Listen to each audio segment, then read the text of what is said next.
Audio Jungle. Audio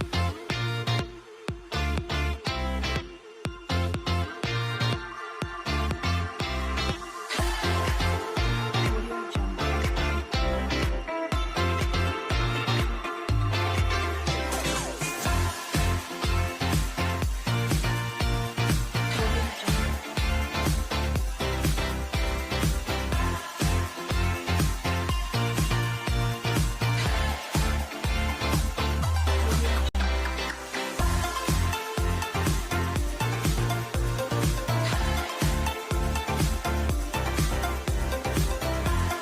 Audio Jungle. Audio Jungle. Audio Jungle.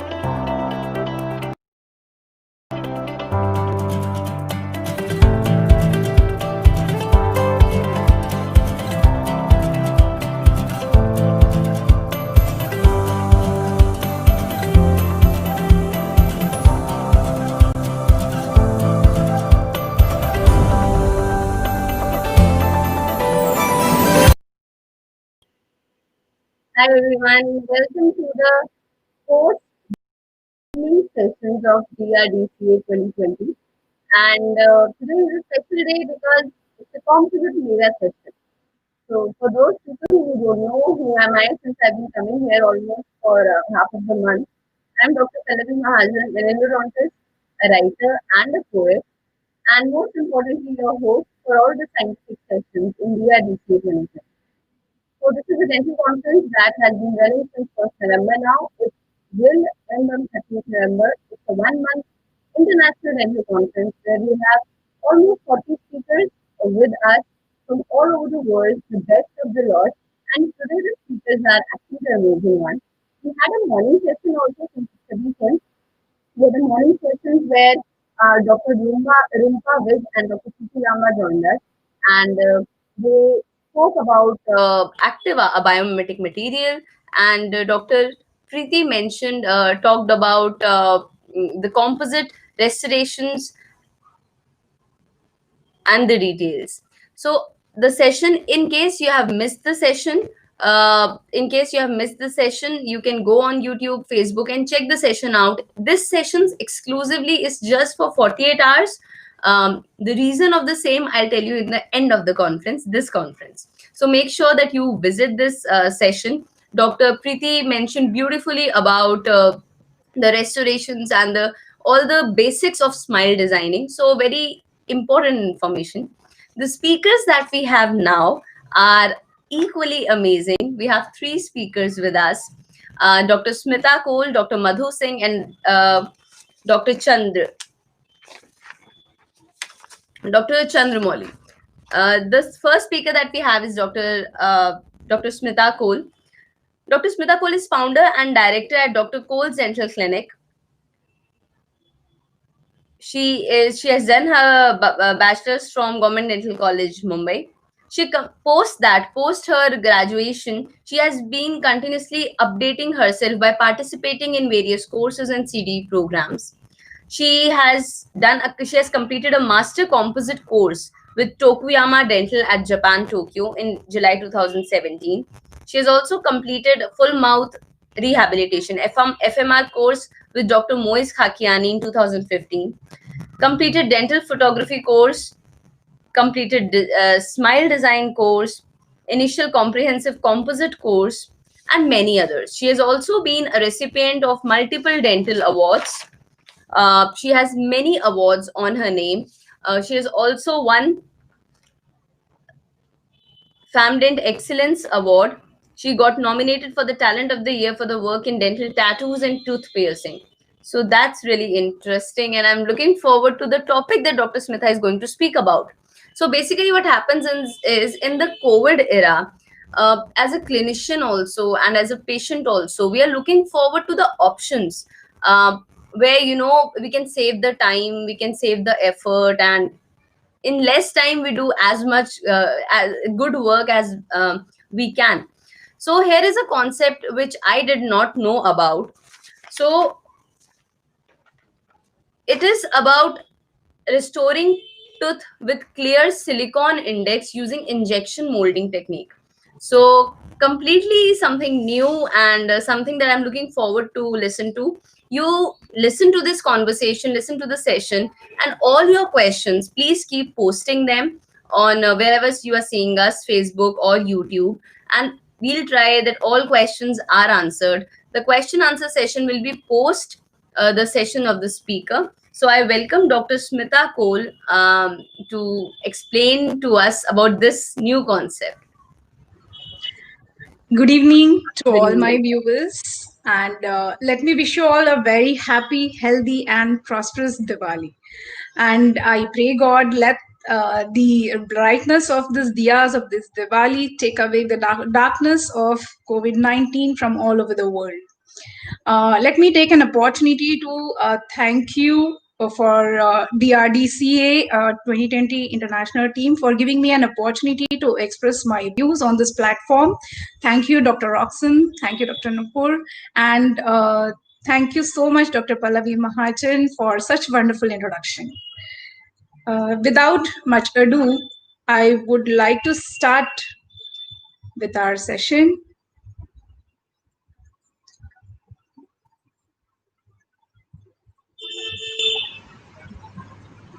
Can you all see my screen here? Yes, ma'am. You can open your PowerPoint. Yes, ma'am, you can open your PowerPoint. It's good.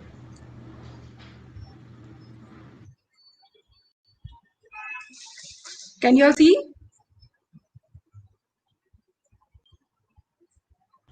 Yes, perfect. Dr. Roxon, Yes, can you see my perfect, ma'am. You can. screen?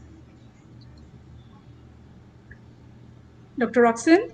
Yes, ma'am. Yes, ma'am. It's Okay. good. Now It's good. let's start with our today's presentation. It's the injection molding with clear silicone index. Yes, it's a novel technique for restoring teeth. I'm very sure that the end of this session, you all will be able to apply this technology in your routine dentistry practice. Today, the dental world is getting inclined towards working for minimally invasive dentistry. The crowns are getting replaced by the veneers, inlays, onlays, etc. When we are talking about the minimally invasive dentistry, there are two materials which were commonly used. One of that is composite, and the other one is lithium disilicate. And according to many of us, the composite have been the most minimally invasive. I will just this case very shortly at the first, and later we will be going into the deep discussion of this case. This is one of my minimally invasive cases. It's a full mouth rehabilitation case. She is a 36-year-old female patient, visits to our operatory saying that, doctor, I have got a lot of sensitivity in my posterior teeth and my anterior teeth are breaking off. When we went ahead and did her examination, intraoral examination, we found that her posteriors were worn out and anteriors were getting fractured. That's why she was feeling her teeth very sensitive. When I told her, went ahead and explained her about the treatment, I told her about going for some ortho treatment, and I had planned about some tabletops at her posteriors. But she was very reluctant to wait for a very long time for ortho, and she didn't even want to cut down her teeth for any reason. I came across this wonderful video. I'll be just posting here a very short video of the same discussion. On your right is the Pascal Manier. Dr. Pascal Manier is a writer and the lover of minimally invasive dentistry. He has wrote Bonded Porcelain Restorations in the Anterior Dentition. And on your left is Dr. Maxime Billigard. Just listen to his three questions for you. I will ask you questions without thinking, and you will answer Yes. without thinking. Okay, really quickly. First, Okay, let me cut the connection here. yeah, it's simple questions. First, CAD CAM or manual? Both. Okay. Hybrid. Hybrid. Okay, zirconia or glass ceramic? Oh, glass ceramic, easy. Okay. Glass ceramic or composite? Okay, I'm going to tell you I know it composite. depends. Listening to them, I got very much inspired and completed this case fully using the composite. This is how we started and completed this way. The whole case is completed with composite. We could create such wonderful morphological details using only composite. But the only thing I found was it was very time taking. I could complete her restorations in anterior 6 teeth in 4 hours and 10 minutes. Yes, the composites are present. That means the gift for present day, and it is going to be the future for dentistry tomorrow. But for doing these composite restoration, clinician needs to possess the great skills and knowledge. The composite restoration, it is an art. You definitely need specific armamentarium, and altogether it becomes a lengthy procedure.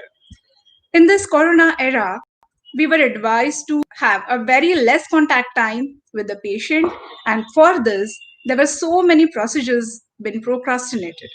In this lockdown, many of us were looking themselves onto the screen, and that led to the self-awareness of aesthetics, and in turn, this increased the demand of aesthetic treatments. But at the end, we all clinicians want to satisfy each one of their aesthetic demands, either by using the direct restorative materials or by indirect restorative materials. Direct restorative work in aesthetic as well as non-aesthetic zone is usually done using the composites. Yes, the composite restorations are very time consuming, need specific armamentarium and great skills. We have just discussed just now, but I wanted to have some method which will complete my restorations in a very short period of time and without any specific armamentarium, and it should be with a very simple skills. Let's go through the technique the whole world is following, what it must be. Yes, it is the injection molding with clear silicone index.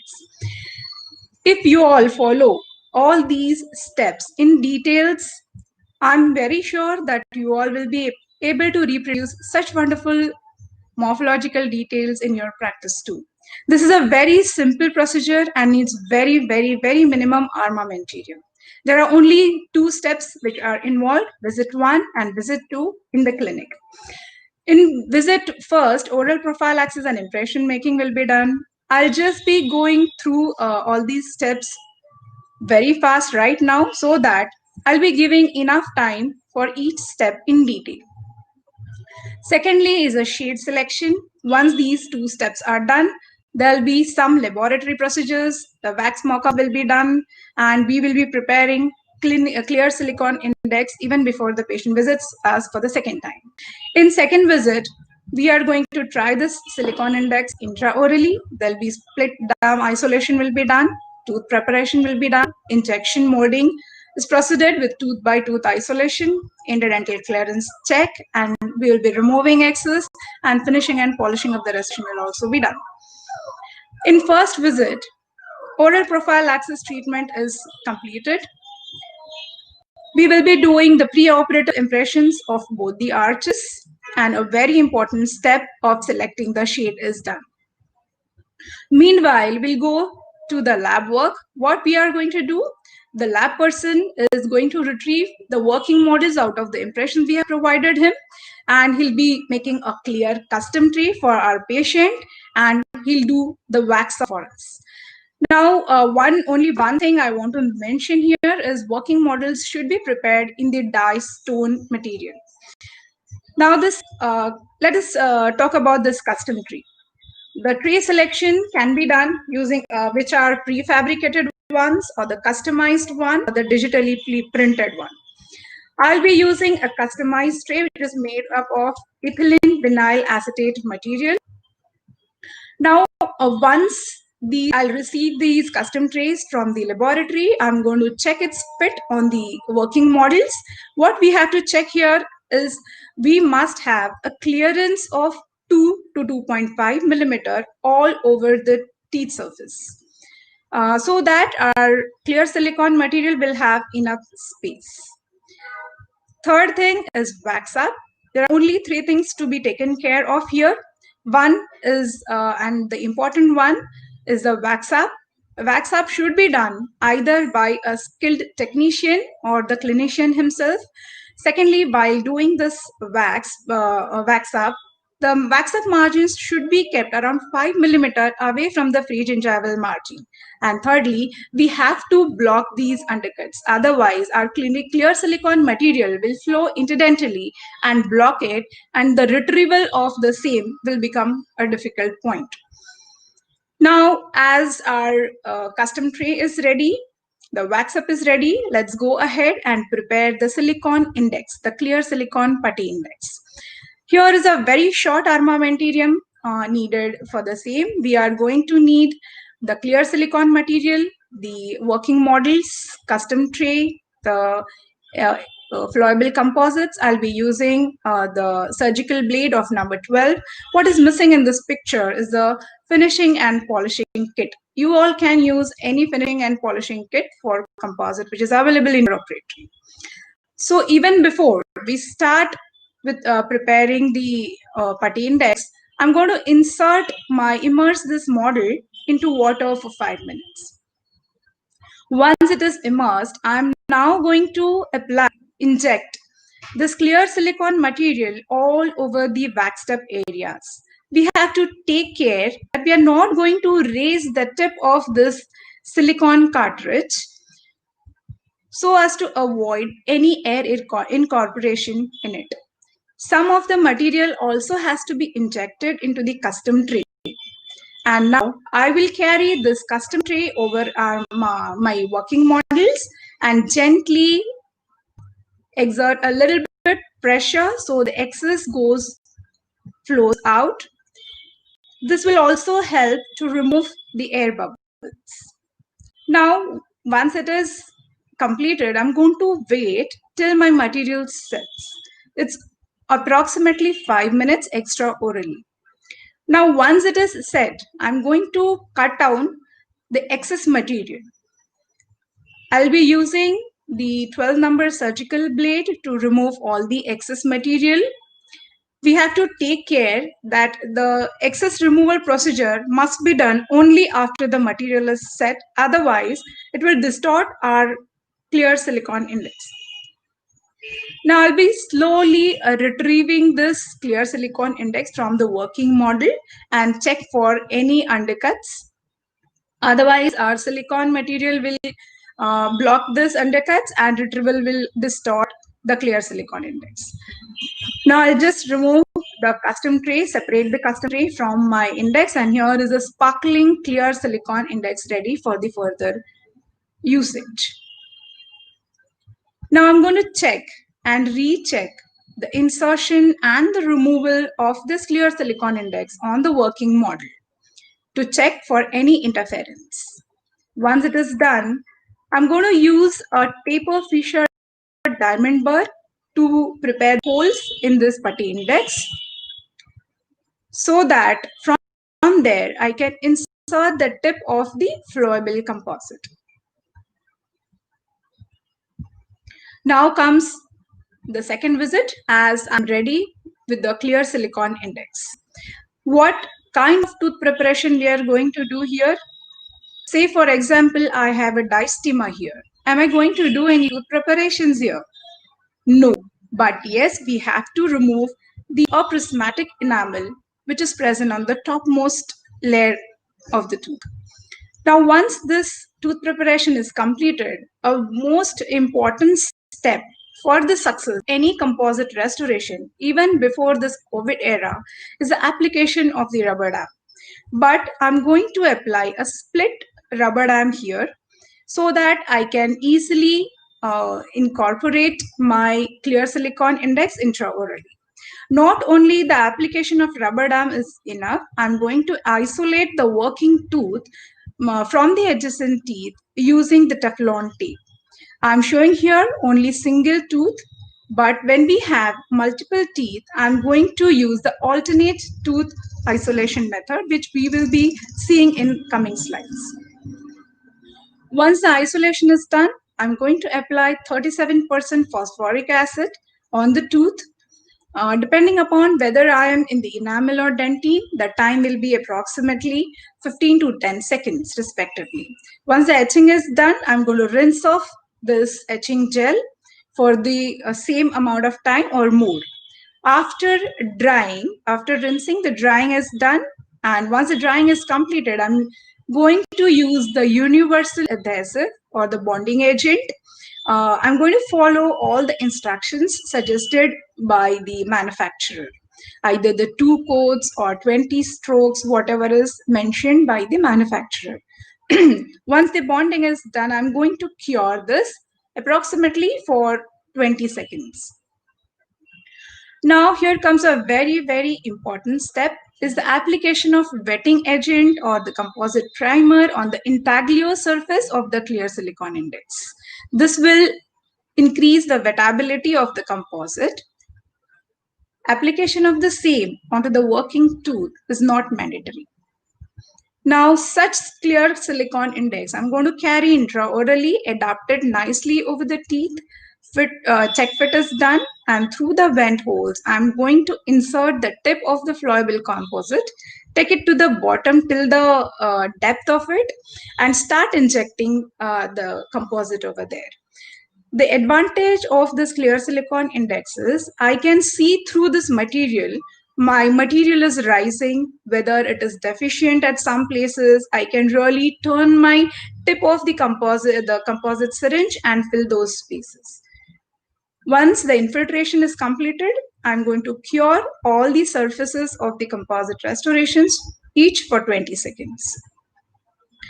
Once the curing is completed, now I'm going to retrieve this clear silicone index, and you all can appreciate a wonderful composite restoration is ready. It appears to be almost finished restoration. You all can appreciate all the morphological details which are seen here. One thing I want to discuss here is the excess composite has to be removed using a carbide paper fixture burr. One logic I want to mention here for using carbide type of fissure burr is lesser the flutes, it will do the cutting procedure, and higher the flutes, it will do the finishing procedures. Once the finishing is done, I'll be using finishing and polishing composite kit to complete the composite polishing procedure. I have the habit of using the diamond polishing paste to get the glaze or the shine of composite restoration. Once I finish up with the polishing procedure, I use a composite polishing paste with the buff, and here is my shining glossy composite restoration ready. Here are some photographs which I have taken from all different angles. Now I'm going to present you 2 cases for using the same technique. I want you all to concentrate on the videos I'm going to play here, because while the videos are playing, in this case, I won't be talking. I want you all to concentrate on this video. Whatever steps we have covered for now will be all included in the video. So let's go ahead and discuss this case. She is a female of 22 years of age. She feels her teeth are proclined and she wants to get in the correction here. She wanted to get her teeth retruded, wants to close the diastema, and there is an interocclusal or inter-arch dark space seen. We suggest her to go in for ortho treatment. Rather, this was a surgical correction case, but she wanted to get her maxillary anteriors retruded by cutting them off. She said, "Doctor, you can cut off my teeth and take them back." But as we clinicians can understand, the retrusion of her maxillary anteriors will accentuate the class 3 condition what she is having. So we went ahead and made 2 wax ups, one without preparing her teeth, and the other one on your right side is the one with preparing it on the on the working model. I requested her, or rather addressed her, going for a trial. She was ready to go for it, so we went ahead and prepared the silicone index for the unprepared teeth wax up. This is how I could give a trial to the patient within 2 minutes of time, and this is how even clear silicone index becomes a useful the useful thing to show the mock-up to the patient. The patient was very happy and wanted to go ahead with the same treatment. And here is a short video which covers all the steps. I want you all to please see all the steps here.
After complete polishing and finishing, this is how we have completed the case. And whatever she wanted to get her diastemas closed, and there was no dark spaces occlusally, and she was very happy having this case completed without cutting down the tooth structure. And this is a macro image of the same, showing you all the sheen and the gloss attained by the restoration.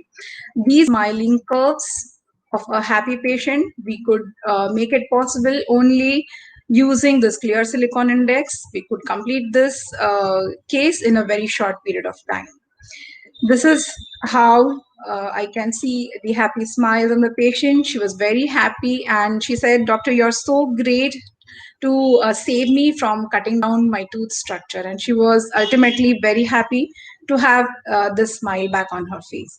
Now I'm going to discuss this case number 2, where I found that every increase in the smiling curve of this patient, the case went on becoming worse. That's why the patient was not ready to smile, though she was beautiful enough. The smile she was restraining her smile because this black triangle was stopping her from smiling.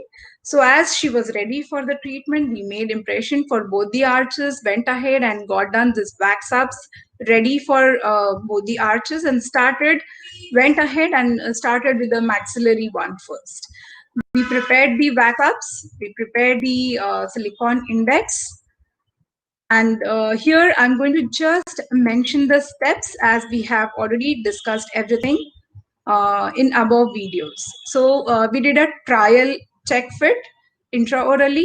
This is how we isolate alternative teeth using a Teflon tape when we are working on maple teeth. Then comes the etching, drying, bonding, and the very important step was application of a composite primer on the intaglio surface, tooth by tooth infiltration of the composite, and this is how we could record the dicto, the exact morphology which has been recorded in our silicone index. Now going ahead with the finishing. Once the finishing is done, I'm going to isolate the other alternative teeth sections. Then again, etching, drying, and bonding. The important step of the composite primer application, the composite infiltration, and again after finishing, this is how we have got this restorations ready. Going ahead with the mandibular case, again the preparation of the silicone index, the rubber dam isolation, the fit check, alternative teeth isolation, and there's a etching, drying, bonding, again the primer application, tooth by tooth injection, and again going for the alternative set, etching, drying, bonding, and tooth by tooth infiltration of this composite. And after finishing and polishing, this is how we could attain the polished restoration. Now the patient was very happy and confident to have her wonderful smiles. And she says, Doctor, there's a few candid photographs we have shot for her. And she says, Doctor, as your name suggests, you are just made to create smiles. And I was a happy doctor.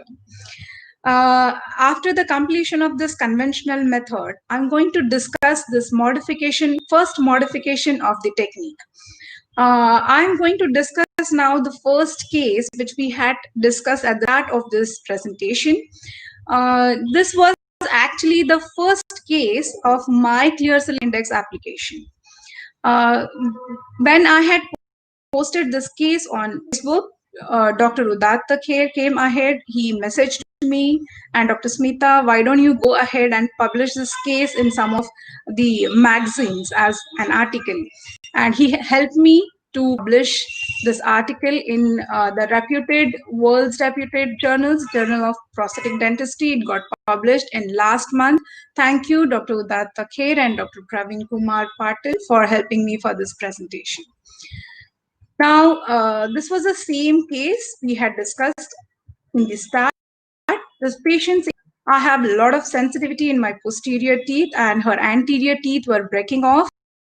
And she had been a dentist, and he suggested, or those dentists have suggested to put all the crowns all her teeth, and she didn't want to cut down any of her teeth. She also mentions that she has a lot of gag reflex, and on top of it, what I had felt that the patient was not very punctual, and she wanted always to complete her work in 1 to 1.5 hour slot. Went ahead with the examination, and we revealed that she needs to correct her VOD, the vertical occlusal dimension. We used the leaf gauge for the leaf gauge testing was done. The jaw relation was transferred using a Facebook record. We made impressions for both the arches and sent same to the lab for the wax up. And this is how we retrieved the cast from the laboratory. And as this was a FMR case, we prepared these putty indices for the transfer of this prepared occlusion into the oral cavity. And this is how the buildup of the transfers are seen intraorally.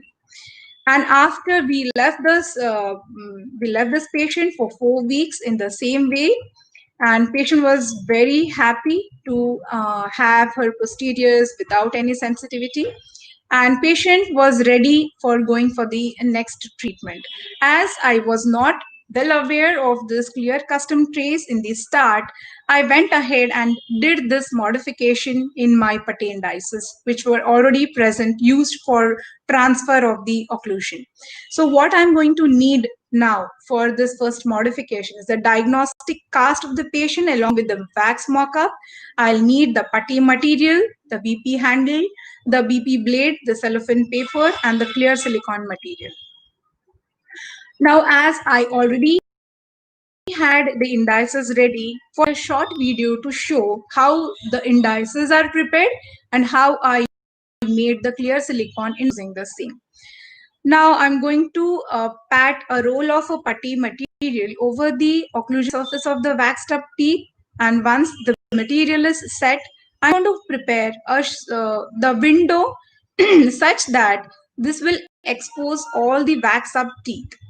As I have prepared the wax up only in the occlusal 1/3, I'll be exposing this index so that at least half of the tooth structure will be exposed. Now, once this window is prepared, I'm going to cut this frame-like structure. As a photograph has a frame, I'm just going to prepare the same frame for these waxed up teeth. As this frame is prepared, now I'm going to inject the clear silicone material inside this window. As we all know, this clear silicone material is really tacky to handle. I'm going to use a cellophane paper to up this material according to the frame. Once set, I'm going to take off the cellophane paper, and this is how our clear silicone index is ready. I'm going to prepare all these silicone indices for all the 4 quadrants. Tooth by tooth, I'll be isolating it using this silicone index. Quadrant wise, I'll be doing this restorations. Once I'll complete, this is how we have completed the case, the whole 4 arches, 4 quadrants I have completed, and this is how it is looking. Now comes to restore the anterior teeth. I showed her the mock-up, but she was happy with it, but didn't want that twisted canine on the right side. So she wanted to correct that, but as we were supposed to cut down her tooth a bit, she gave us the permission to do only minimal preparations on the same tooth. We went ahead and did a freehand composite build-up, gave such wonderful smiles to the patient. That was how we have completed the patient using the first modification, and now comes the second modification. In this technique, I had the putty indices with me to transfer, but I wasn't able to transform it as this was also an FMR case, but in this I had already transformed his posteriors into the permanent one. That's why I couldn't use the same index for the anterior one. So this is the patient of age 73 years wanted to get his posteriors restored. Actually, he was having a lot of sensitivity in all his posteriors. There was the crown seen with 1.7. The RCT was done with 3.6, just because patient was having his teeth too very sensitive and could not chew his food.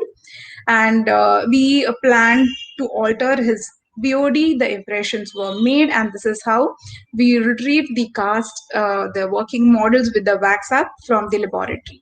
We prepared the putty indices, transferred the occlusion, and changed his posteriors into the permanent one.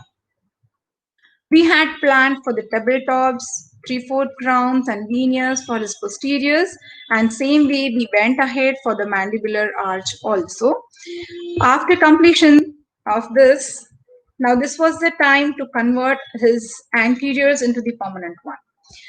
Now this is how the modification we came up with.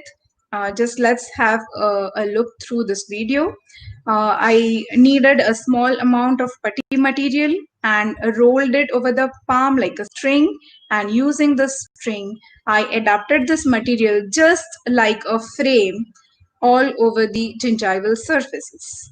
Rather than now preparing a window, I just prepared direct framework for this preparation. adapted the material nicely all over. Once it is set, I removed the excess using the surgical blade, 12 number surgical blade. I removed the excess material so that I will have a 2 millimeter bandwidth of this putty material all over. Now, in this will act as the same window which we had prepared with the ready putty index before. Now I'm going to inject this clear silicone material in this window, and using same the cellophane paper, I'm going to adapt this tacky material along the frame. And once it is set, I'm going to remove this cellophane strip, and here is our putty index ready for the transfer.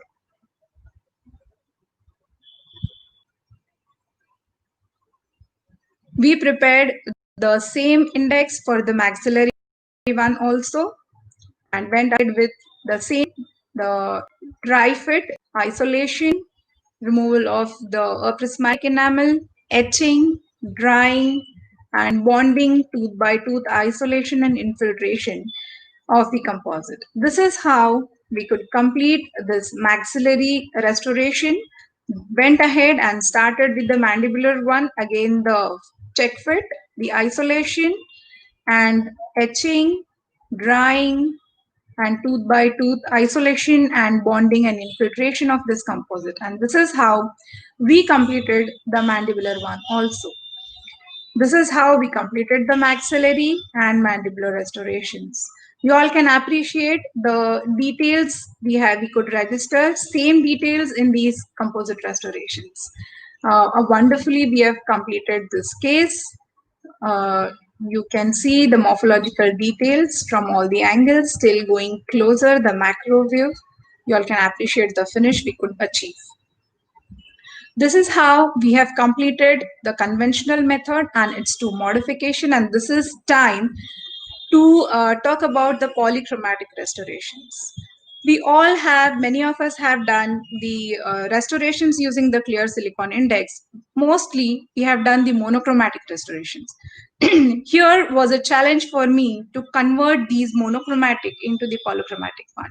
We tried so many methods, and now I am coming up with a simple layering technique using the same clear silicone indices. This is the 26-year age male patient visiting our clinic or the operatory, and he says that, doctor, my friends say whenever you smile, we can't see your tooth, and it seems as if the tooth is missing. So he used to smile widely on the missing tooth side.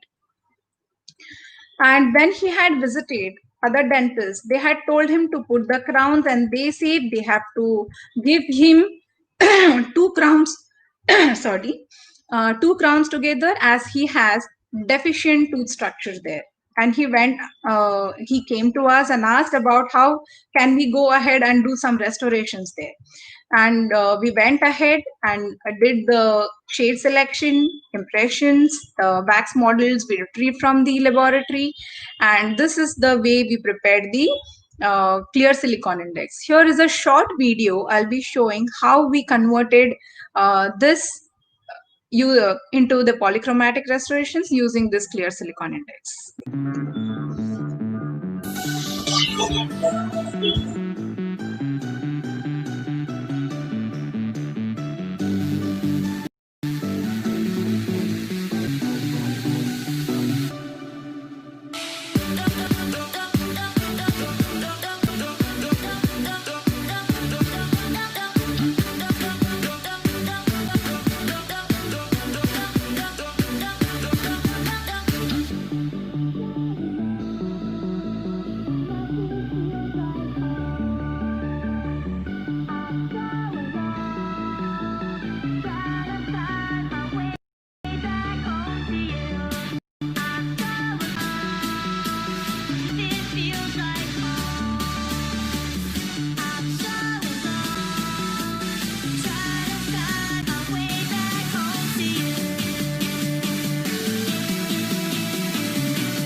to understand all these steps. So let's go through his pictures, how we have converted this.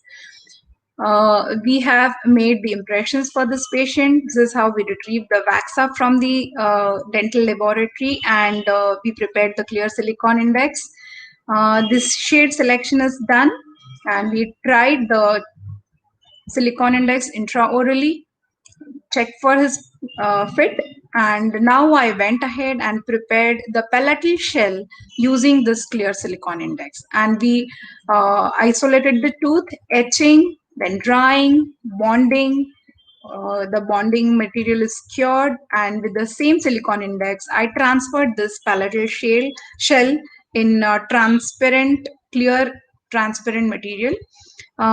We using this packable composite, I added the structure like mamelons, and the remaining space is infiltrated with the composite using the clear silicone index. And after finishing and polishing, we could achieve a final gloss to this restoration. Now, in these photographs, you all can appreciate the polychromatic restoration. This tooth is having different chromatics. A patient was happy to see his full tooth in his mouth without putting the crowns on his teeth. Now he could smile confidently, and now his friends can appreciate his smile better. Now let's go ahead and discuss the second case. She is 52 years of age, a female, having the decay mesial to 1-2.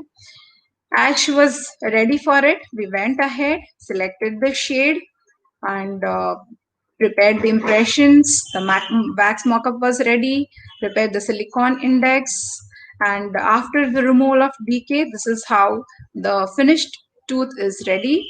Now the teeth adjacent teeth were isolated, the etching was done, then the drying, bonding, and using this palatal shell was created. The same was transferred intraorally, and the Mablon-like tooth structure was built up, and remaining space was infiltrated using the soluble composite. And this is how we ended up having wonderful restorations. After finishing and polishing, this is how we ended up having the case. And here is a very small video of the same. I want you all to please go through this video.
and polishing, we could give the patient wonderful smile, and we tried to replicate the bleach-like perichymata's on these teeth also.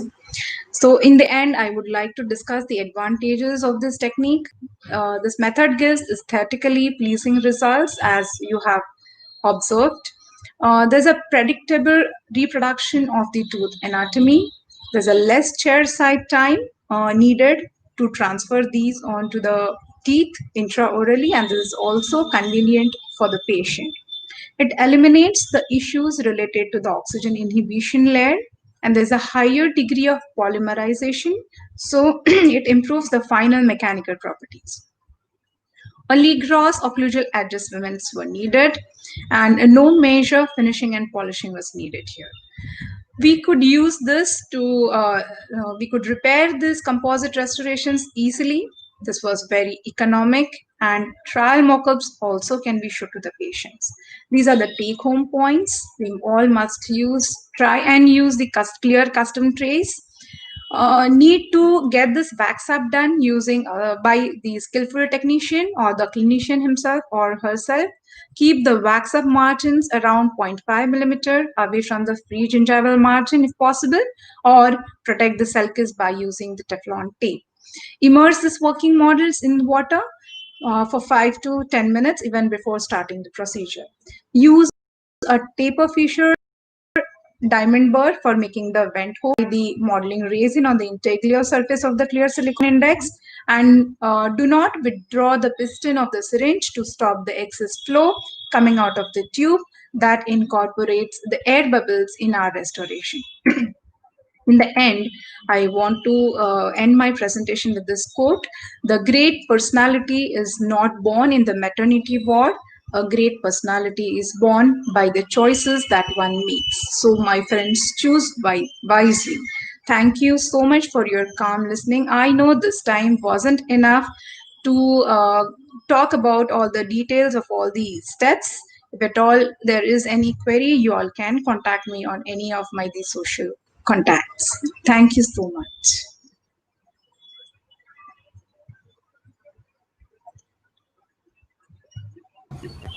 Thank you so much. Great personality is not born in the maternity ward, but it is born by the choices that we make. So true, Dr. Smita, and it was lovely. The presentation, in fact, to be honest, most of the comments that I can see, I'll just read out few comments to you. Dr. Udita here is saying, brilliant presentation, Smita, very impressive.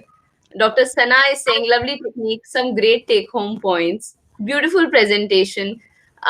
Dr. Preeti Lamba has praised, and other comments I cannot see. So basically, in all, everybody has enjoyed this presentation.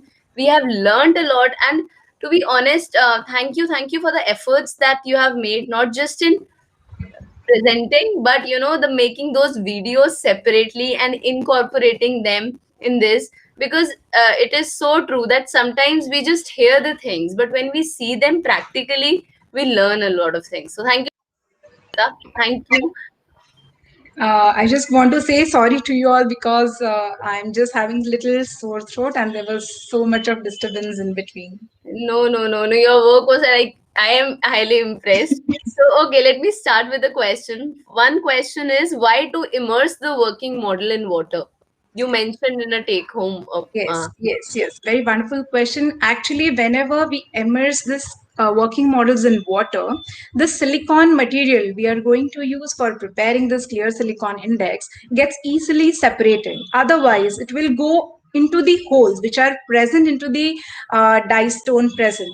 If it is immersed, that air holes will be replaced by the water, and water is actually acts as a repellent, so it will get easily separated from the working model. So we have to immerse this in a working water. Another question is, which all flowable composites can we use in this technique? Actually, nowadays, these flowable composites are coming up with the improved filler contents. So now, I suppose all the companies have come up with all these modifications. They have added wonderful fillers inside. So we all can go any type of flowable composite, but still GC has come up with the specific flowable composite. Those are called injectable composites, which is already available with GC. Okay, injectable composites with GC. Okay, I think Dr. Parinita has asked this question. Okay, the next question is the difference between using conventional technique and window technique in interior. Like, why not going directly with silicone impression and why creating a window separately? What is the difference? See, actually, this clear silicone material is very tacky to handle. We need to have some supporting material to handle this. So either we can go for some trays, which I had discussed, either prefabricated, printed, or customized. If you don't have these facilities at your end, you all can prepare a frame which will hold the silicone material. At the end, what I want to mention here is we need something to hold this silicone material. Right, and we could see the when you were preparing it, it is so tacky that you use that cellophane sheet all around it. Yes, yes. If Yes. it is with the custom tray, we don't come across these problems. Okay. Another question, Dr. Smita, in diastema case, how do you manage interproximal space in lab wax up, in laboratory wax ups? Yeah, I usually have trained one of my lab technician person. It is not big deal. He's just going to carve so that the diastema is closed. So of course he's trained technician, so he has all those ideas from where to increase, from where to give this line angles, accentuate the line angles, and where to place these embrasures. So a skilled technician or the skilled clinician who is trained to do these wax mock-ups can complete this. Right. I think last question for the session, though I think this is the session we can keep talking and keep discussing about. Everybody will have, their problems and then you can tell us how to solve them. Okay, there are two questions which just popped up. One, can we use putty as index? Yeah, one of my presentations have already showed you that the putty material, it's a opaque putty material which is available with so many companies. I'm going to use this material for just as creating the framework and not for the transfer. Why not for the transfer? Because the composite material we're going to use are light cured and my light is not going to pass through that opaque material. So that's why we have to use this clear silicone index. With the success of these putty materials, they were actually very well transferring all the details intraorally, and this is how this technique has come up. This opaque material was a problem to cure my composite inside. So for transferring the putty indices, we use self-cure the resin material. Here, as we are using composites which were light cure based to cure, to pass this light through this index, we need to use the clear silicone. We cannot use any opaque putty material here. Right. And the last question for the day, is shade selection any different from direct technique? Or It is the same, but we are having very limited shade range for flowables. So, but these flowables are prepared in such a way that these will have a camouflagic effect. So, if in you need to restore the tooth polychromatically, then we have to use packable composite to select the shade. Otherwise, it's the same like conventional composites. okay, that's it, Dr. Smita. And I loved the session. I'm going to revisit it or maybe at least do it on a, dummies, at least try doing it. Thank you so much. It was lovely having you. And thank you for this presentation. Thank you so much, the whole DRDCA team. Thank you. Thank you, Dr. Smita.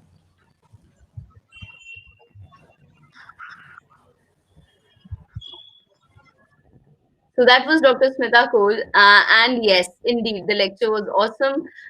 Dr. Preeti mentioned in the morning that everybody deserves a beautiful smile. And yes, I think everybody deserves a good composite restoration, I must say now. So amazing presentation. And we have two more speakers who will be joining us. Albert Einstein said that the mind that opens to a new idea never returns to its original size. So the idea is that only, just keep your mind open to new ideas.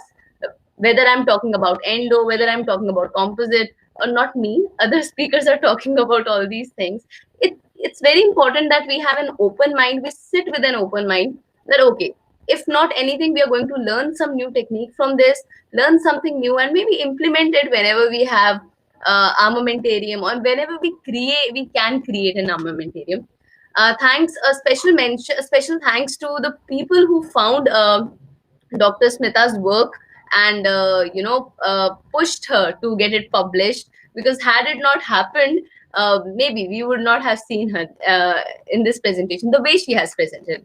So thank you everyone, and thanks to all the mentors, to all the speakers, and to you who are listening to us. Thank you so much. The taking this learning curve forward, we have Dr. Madhu Singh with us. Dr. Madhu Singh is an endodontist and aesthetic dentist. She she did her master's in conservative dentistry and endodontics from SDM Dharwad. She's a gold medalist from RGHS. She is specially trained in advanced aesthetic dentistry from GC Europe Training Campus. She is head of GC India evidence-based dentistry research activities. She has worked as clinical trainer and senior executive for scientific and academic affairs at GC India. She has conducted almost 40 plus workshops on simplified aesthetics for daily dental practice. The lecture that Dr. Madhu Singh is going to take, the topic is very impressive. The topic is Inject and Impress. So basically, you have to impress your patients using injection molding technique. The lecture discusses various innovative procedures that can be undertaken with details on injection molding technique and focuses on the various aspects of injection molding veneer technique. So without wasting any more time, let's welcome Dr. Madhu Singh on screens. And yes, you can put your questions in the question box, and at the end of the session, in the comment box. In the end of the session, we'll be taking it. Hello, Dr. Madhu. Good evening. Hello, Dr. Pallavi. Thank you so much for such a lovely introduction. And hello, everyone. It's good to see so many people joining for a session on Sunday evening, isn't it? And it's been such a wonderful 2 weeks of DRDCA with so much happening in the conference. Just a second, I'll just project it and then I'll talk here. So I was saying that it's been such wonderful 2 weeks of DRDC with so much happening in the conference. I hope the people attending this conference have got the privilege to gain as much knowledge as possible. And also I would like to extend my gratitude towards Roxanne and team and DRDC for inviting me to speak onto their platform. As introduced, I'm Dr. Madhu Singh. I'm an aesthetic dentist and an endodontist. And today I'm going to take you all through very interesting and you can say a bit different aspect of clinical dentistry. So how many of you feel that dentistry needs simplification? I guess each and every one. Everyone wants dentistry to be simple yet effective. So we seek for an effortlessly effective procedure. And why not? Can you just share your screen? With the advent of newer materials, there is a paradigm shift from the set protocols which we used to follow in our college days. From those set protocols, there is a shift towards easier procedures, easier protocols. And it's clearly evident these days that there is a gush towards shortening the treatment time. Examples being single visit endodontics, CAD/CAM veneers, chair-side crowns, single visit implants. There are many. So the things are moving very fast towards achieving faster results, and it has become the need of the hour. Because in this pandemic situation, not only the dentist, the patient also wants to cut down the number of visits to the clinics. Patient wants to cut down the treatment time so that there is a less exposure between the patient and the dentist. Dr. Madhu, I'm sorry to disturb. Dr. Madhu? Yes, yes. I think you have not shared your screen. We cannot see any presentation. Just a second. Yeah.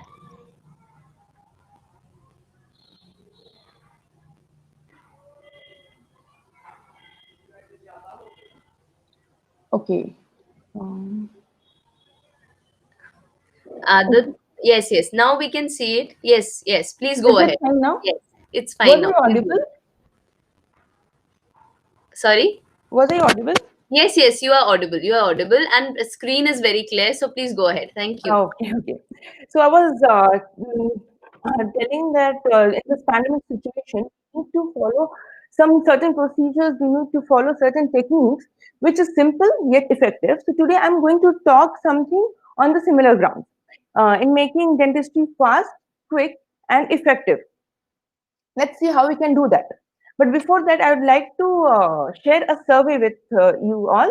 This survey was conducted among the Indian population, and the question asked to the people who took the survey was, are you happy with your smile? And if not, what is the reason that you have not got the treatment done? And to my surprise, 85% of the population was not happy with their smile. 85% of the population was not happy with the smile. They didn't get the treatment done also. So can you think of a reason why? Why, despite the willingness of the patient to get the treatment done, and the dentist was always ready to deliver the treatment, still the treatment was not done. So there's some issue somewhere, right? So where does this issue lie? This issue lies over here. Let us see at this graph. 48% of the population, they felt that the cost, the price of the treatment is too high, it is too expensive. The rest, 27% of them, they felt that it is time consuming. They have to visit the dentist a number of times, they have to spend hours for the treatment. To my surprise, 13% of them, they were very skeptical of the outcome. By that, they mean that they were not sure as in how the smile is going to look after the treatment. And sadly, but 10% of the population, they were unaware that there is some solution to that problem. So let's focus, on each and every issue individually, starting with money, which is obviously the most important issue, and it's very genuine also. Let us imagine a case scenario where you are doing smile designing on the patient. In that case, you have to do at least veneers from one side to the other side, that is from one canine to another canine. That's going to be approximately that's going to be 6 veneers, right, in the upper anteriors, and lower anteriors depending upon the visibility. So let's consider we have to deliver 6 Emax veneer to the patient. One Emax veneer costs around 10K to 12K. That is the average which I have calculated, and I'm talking here. It's going to cost around 10 to 12K. So for 6 veneers, if I'm not wrong, it's going to charge the patient around 60 to 70K, right? And that's a huge amount. That's a huge amount which is going to cost a bomb onto the patient's pocket. And it's for a middle class family. This is the point where the treatment, which is a necessity, it becomes a luxury. Instead the patient has to go for the treatment because of the money issue. The patient doesn't want to go for the treatment, but this doesn't mean that he has to be deprived of a beautiful smile. So the next option what we give to the patient is a composite restoration, which is a pocket-friendly material for the patient. But what about the dentist? Let's continue with the same case scenario where we are giving 4 upper anterior veneer to the patient. Now, instead of giving a Emax crown, Emax veneer, we are doing a freehand composite veneers. For me, if I have to do 6 anterior composite veneers with finishing and polishing, I'll take around 3 hours. Right. So don't you think so that the treatment which is pocket friendly for the patient is not that profitable for the dentist, as it's going to take a lot of time, lots of work, lots of effort, and in the end we will be paid not even half of what will be paid for post-in veneers. I think so I'm right at this point. And now let's move on to the third point, that is the predictability. This is the category where the 13% of the population who took the survey lie, that they are afraid of the outcome of the treatment, as in how the smile is going to look at the end. And this category is a nightmare for the dentist also. Why? Because it is very difficult to replicate what you have done on one side of the arch to the other side. let's imagine we have to do veneer on 1-1 and 2-1. When we'll start with 1-1, okay, fine, we'll do a beautiful veneer preparation, not preparation, the sculpting of the composites. We'll give good line angles, point angles, characterization, everything is perfect. But what when we have to replicate the same thing on 2-1? It becomes a hell lot of difficult. And it is common, it's normal because we are humans and we can't avoid human errors. So no matter how much effort we put in, the final outcome will not be as meticulous as porcelain veneers. So in the end, neither the patient is happy nor the dentist is happy. Too many problems for a lazy Sunday evening, isn't it? So don't worry. Why not let's find a solution for this? Let's look at this picture. I think so this image is gonna take all of us back to our DADH classes, to the time where we used to do wax carving, to those sleepless nights which we have spent carving those textbook anatomies onto that wax block. I'm not saying that everybody would have hated carving, but there's a very small the group of people who likes carving, like wax carving. Rest, everybody would have faced some problem during carving. So when we have faced the problem in carving the anatomy onto a wax block, which is there in our hand, so isn't it, it's going to be difficult when we are going to carve a composite inside patient's mouth, right? It is going to be difficult. So this doesn't mean that we can't become an aesthetic dentist. This doesn't mean we can't do an aesthetic treatment. Now let's look at this picture. How happily this little girl is building up a sandcastle. Like, she might not know how to spell a castle, but she is able to build it up. Can you think of the reason why? The reason she can do is that she has a mold. And yes, the answer to all the above stated problems is a mold. And why not? When we have beautiful molds, when we have molds to create beautiful soap, when we have molds to create beautiful candles, then why not molds to create beautiful smile? Isn't it, right? If we have molds for each and every situation, our life will be a hell lot of easy. So here I am making your life and dentistry easy by introducing a technique called as injection molding technique. This is a very simple yet effective technique. In this, we make customized silicone molds for every patient, and then we inject composite into that mold and create beautiful smiles. As simple as that. But before starting this with this technique, these are the few steps which I want to share with you all. These are some essential steps which we need to keep in our mind before doing any type of aesthetic treatment per se. Not only with the one we are going to do today with the injection molding technique. Because if we'll keep these steps in our mind, then we'll end up achieving the perfect smile which we desire. So first thing first is pre-op evaluation. Evaluation of the gingival health is very important because perio treatment always precedes aesthetic treatment. A healthy and pink gingiva, pink gums is the key to a beautiful smile. Also, orthodontic evaluation is must. By that I mean that it is us who's going to decide whether the discrepancy which we are going to treat, is going to be corrected without any orthodontic intervening. By that I mean that are we going to achieve the smile? Are we going to do the treatment within the golden proportion limits? Because this is the thing which we always have to keep in our mind. First, if just imagine we are doing a midline diastema closure.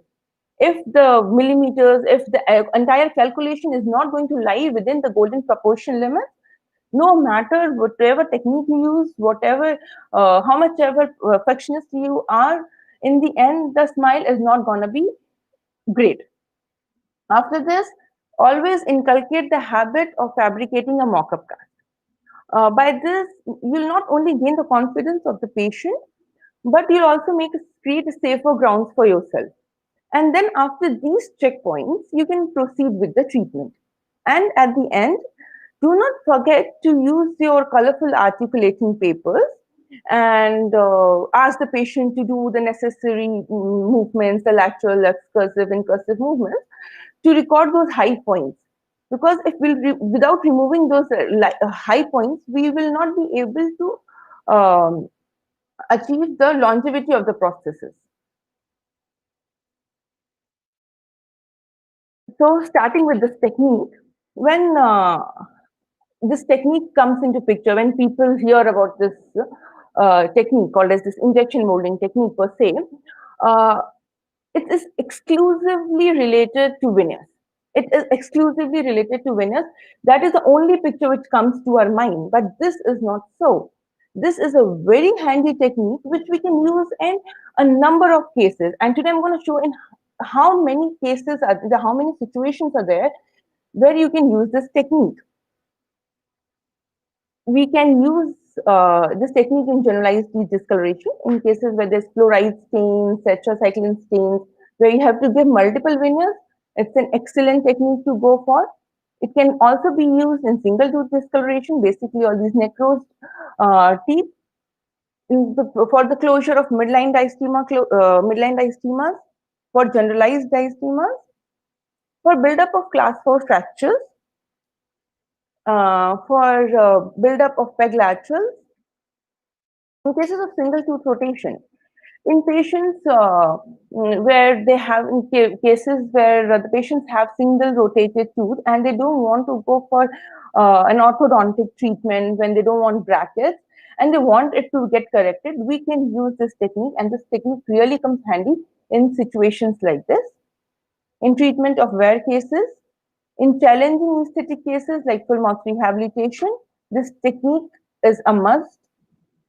In early childhood caries, treating children is really very difficult. And when you have to do a composite buildup, that to multiple composite buildup with isolation, it becomes even harder. So this technique comes very handy when we are treating kids with early childhood caries. The special indications include replication of complex surface morphologies. By this, I mean all the surface characterization are there, which we sit and after the finishing and at the time of polishing, we create all these surface characterizations that you can easily replicate from onto the tooth surface. Re-establishment of the lost occlusal VD and replacement of missing tooth.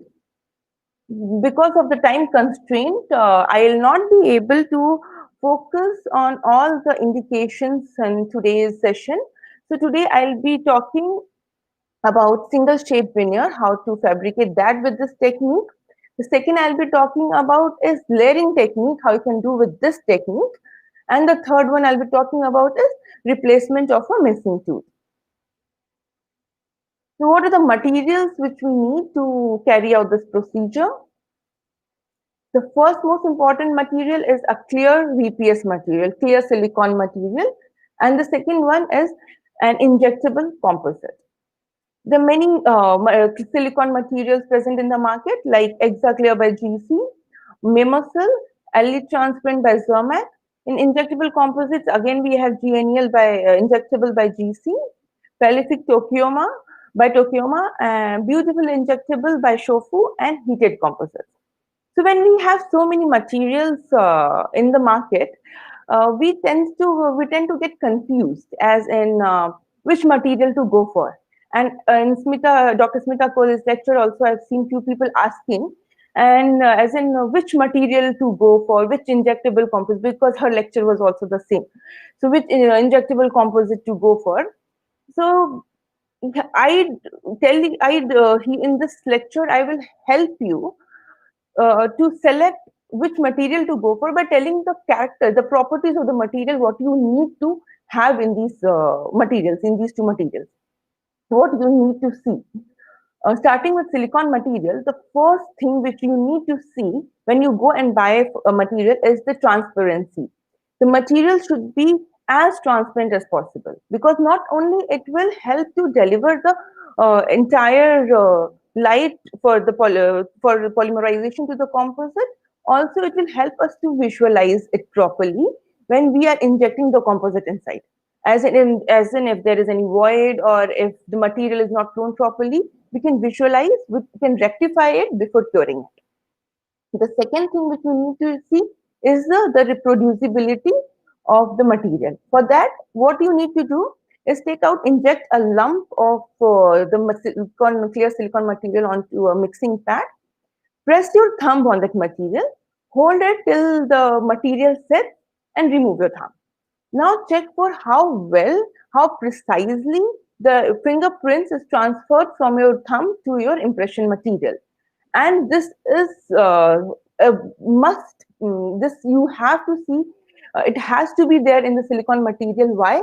Because the technique, when I'll be telling you, we have to replicate, we have to transfer exactly what is there in the mock-up cast inside the patient's mouth. So it should have a good reproducibility. Then only it will be able to reproduce what is there on the mock-up cast to the patient's mouth. And the third most important thing what we need to see is it should have good tear strength. Because we are seating the impression onto the mock-up cast, then inside the patient's mouth, we have to drill a hole. We have to do so many things that it shouldn't get teared. It should have the strength that it should not get teared while removing or placing it inside the patient's mouth or drilling a hole. This is all about clear silicone. Now, moving on to the composite.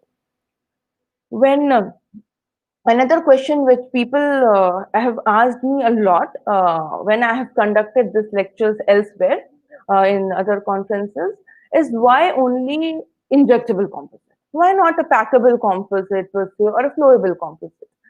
So packable composite we can't use in this technique because we are creating a hole and then we're pushing the composite through that. That is not at all possible with packable composite.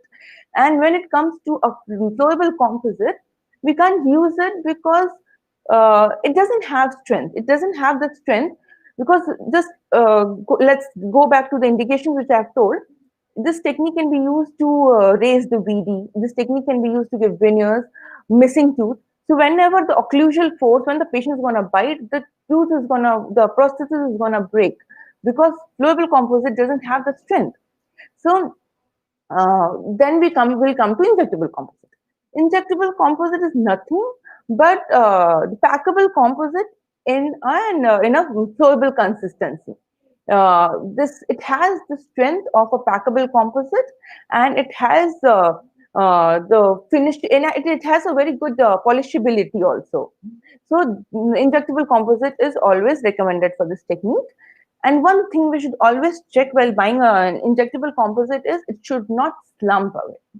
By how to check that is hold the syringe, take out a drop of material and draw a string on the top of it. The string should not fall down. But if the string is not falling down, it means the material is not slumping. It has a total control. The material has a total control. And it will help us to have a control while we are injecting the composite while fabricating the processes. So moving on to the technique guidelines, let's see how. Now we have spoken about where to use this technique. Now we know how to go and buy the materials to do the technique. Now we'll see how to do the technique. This technique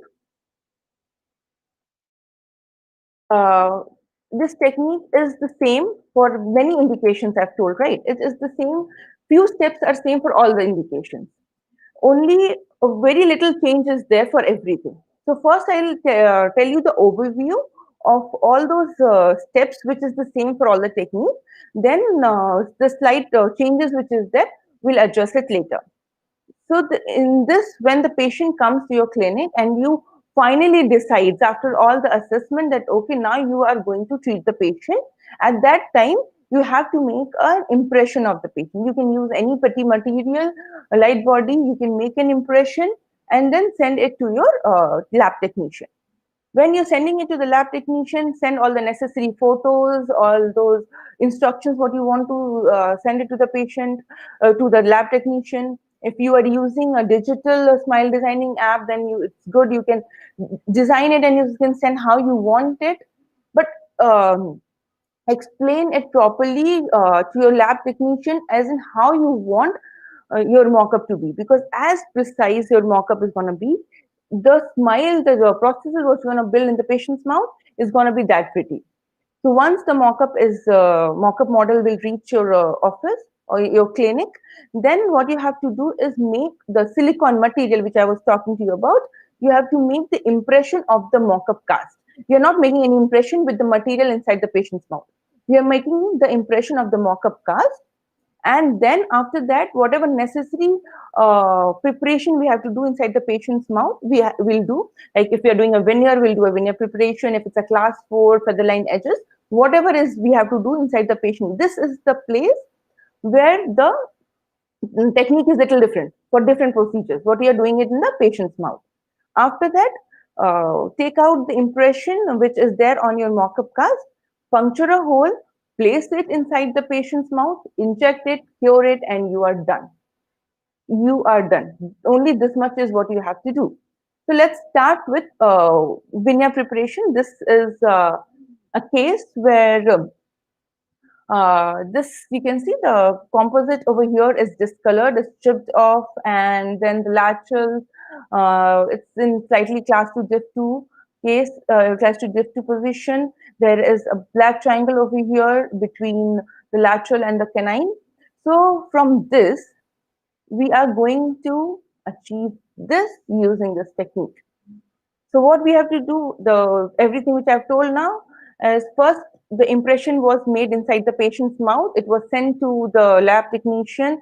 All the necessary guidelines was told to the technician, and this is the mock-up which was received by the lab.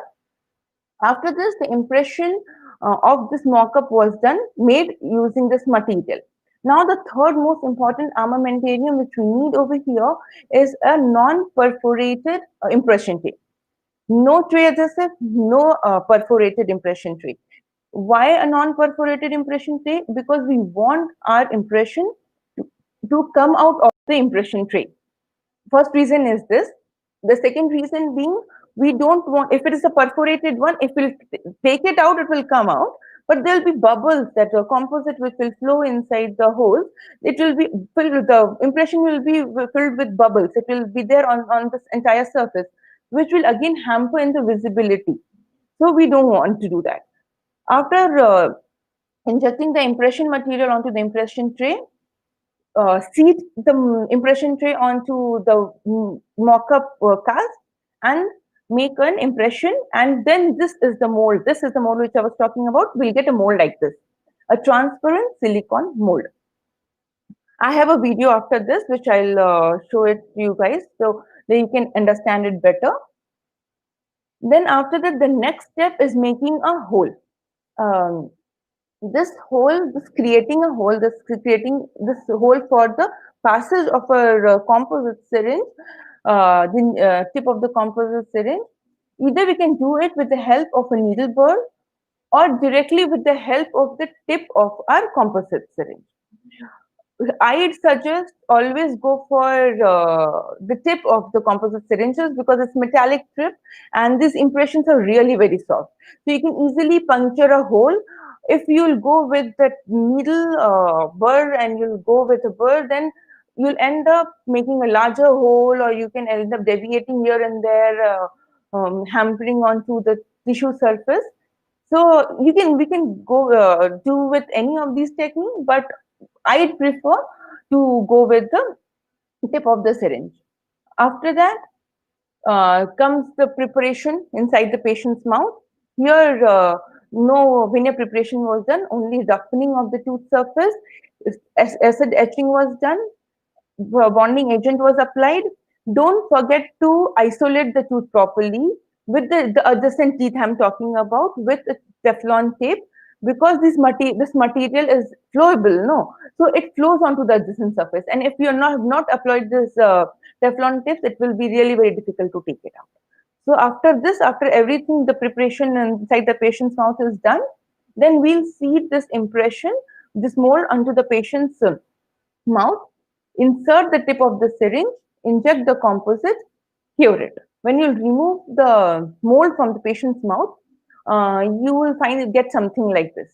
This is the extra composite which is there, see on the side.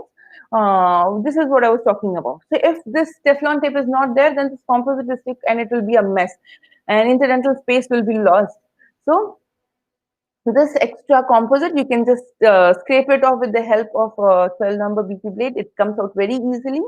And then just use your finishing polishing burrs, finish it, polish it, and this is what we have achieved it in the end by this technique. So if we would have done it using a conventional technique of freehand sculpting, it would have taken hours, but this was done within 15 to 20 minutes. Trust me, it was over within 15 to 20 minutes. So this is the video it was talking about. Let's watch this video to understand the technique better. It's done on a typho, not on the patient's mouth. So this is the mock-up cast over here. The impression of mock-up cast is going to, it is made with the help of the silicone index. Don't press the mock-up cast and this, the material what is there, the tray. Don't press it too much. We want a sufficient amount of the material on all the sides, especially at the incisal end. So don't press it too much. After that, remove the tray. See, the impression is there on the tray. Very easily you can remove it if it is a non-perforated tray. See how transparent the material is. Now the preparation inside the patient's mouth is done. Here it is a typo, so no etching, only bonding agent is applied. Cured. Now this is what I was talking about. See how easily with the help of that tip, the metallic tip of the injection, the composite syringe, the hole was created. And after that, creating the hole, it is placed onto the patient's mouth, that is the mock-up cast. The next thing which we have to keep in our mind while doing this technique is the placement of the tip of the the composite syringe. Don't place it here and there. Always place the tip at the zenith point, the deepest part of your gingival, gingival sulcus, because if we place it at the incisal edge or maybe on the left side or the right side, you'll end up entrapping voids which will push it towards the gingival surface. So that's a problem which many people have incorporated, many people have faced, and they've asked me that they have air bubbles at the cervical end. So this is the problem they get because they don't place the tip of the needle properly. So always we place it at the center of the gingival sulcus and then see how, oh, so sorry.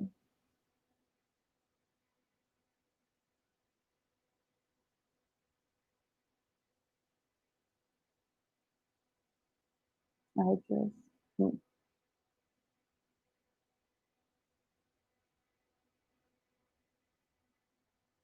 just, got repeated again. Sorry for this, guys.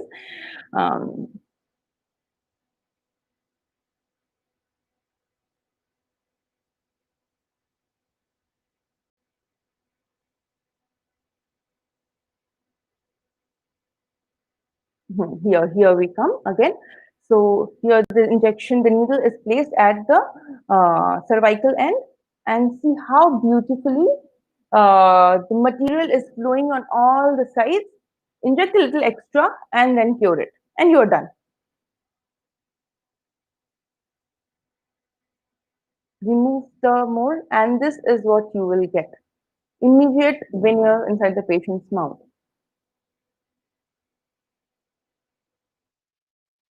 Now you'll be thinking, okay, fine, this technique is very good for a single shade veneer.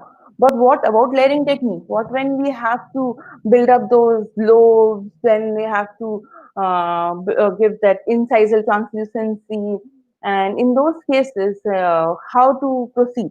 So this technique can be used within for layering technique also. Let's see how. In this case, this is a case that has generalized attrition in the anteriors. And from this to this, Again, we are going to use the same technique, that's the injection molding technique. Again, the same procedure, I'll repeat it again.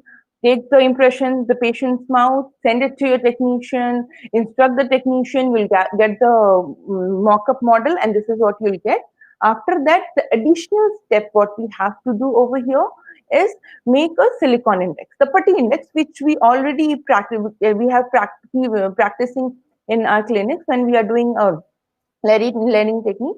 We make a silicone index for the buildup of those palatal shells.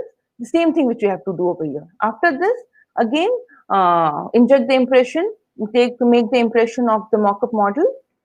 After that, what we have to do is, after the isolation, everything, place this silicone index, make those palatal shells, the lobes, the incisal translucency, whatever is required. If an additional dentin shade is required, or any characterization inside the dentin what we want to do, we can do it over here. Then cure it. After this step, this is what was done in this case. After this step, then again place the mold inside the patient's mouth and inject the composite, and this is what we'll get. So now everybody will be thinking, why an additional step? If we have to make a putty, a palatal silicone index, then why to go for this technique? Why not build an entire tooth on their own? So just imagine, just recall the time when we have done this, any case, any class 4 or any layering technique when we have done, how much time we will spend on making the palatal shell, putting the translucent layer and making the lobes, and the time which we'll spend in making the building of the last enamel layer, where we have to build up those line angles, those perfect point angles to maintain the shape and to give the characterization. I think so this category is going to take more than 3/4 of the time. So this technique is all about reducing the time, the efforts, with achieving the end result, which is as perfect as possible.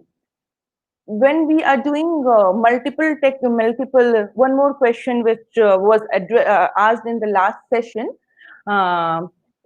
Question was asked by somebody that what about how to maintain the interproximal space, how to go ahead with that.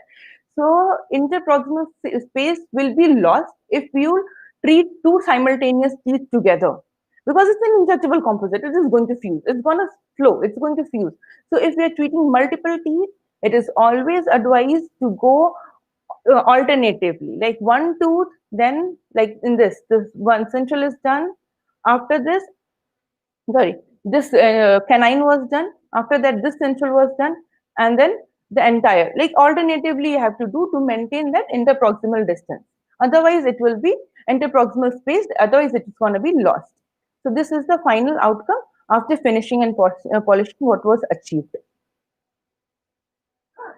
Now the third technique which I will be discussing today is about fiber reinforced bridges, these lost tooth. When we have to replace a missing tooth, either we go for a technique where the dentist will give a FPD.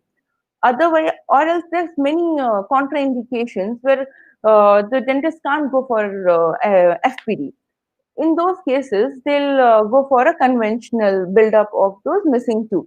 In that, what will be done will be they'll build up, it's like a Maryland bridge with the help of a fiber reinforced composite. With the help of support of the adjacent teeth, one layer of fiber reinforced composite will be applied, and then onto that, the tooth buildup is done.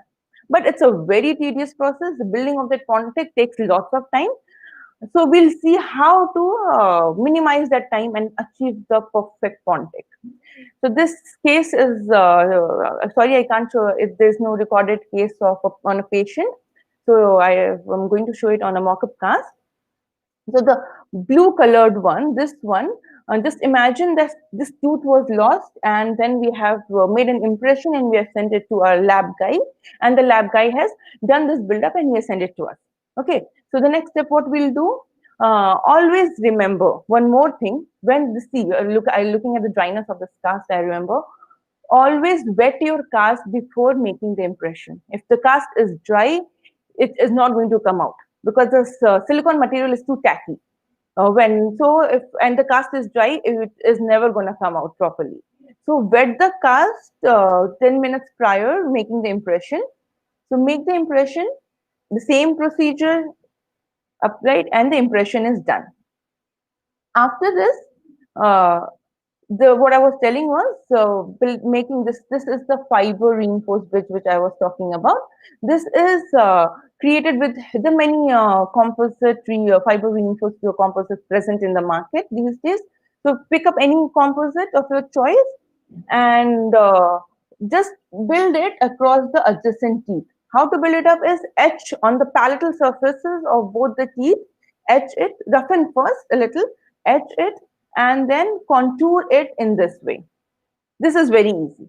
Now the difficult part is when we have to build this entire pontic with a freehand sculpting of the composite. So now here the role of injection molding technique comes. Place your mold which you have fabricated before, the mold, place it inside the patient's mouth. See, place the tip of your syringe at the cervical end as cervical as possible. Inject it, and this is, you are going to get something like this. See the palatal end. It is really, it's not the original one which we have replaced the cast. It is after the build up. See the palatal side. It was roughened on both the sides, and then the fiber reinforced build up was done. And then how beautifully we have made this lateral incisors, and within no time. Trust me, within no time. So this is something which everybody needs to try it at least once in their practice.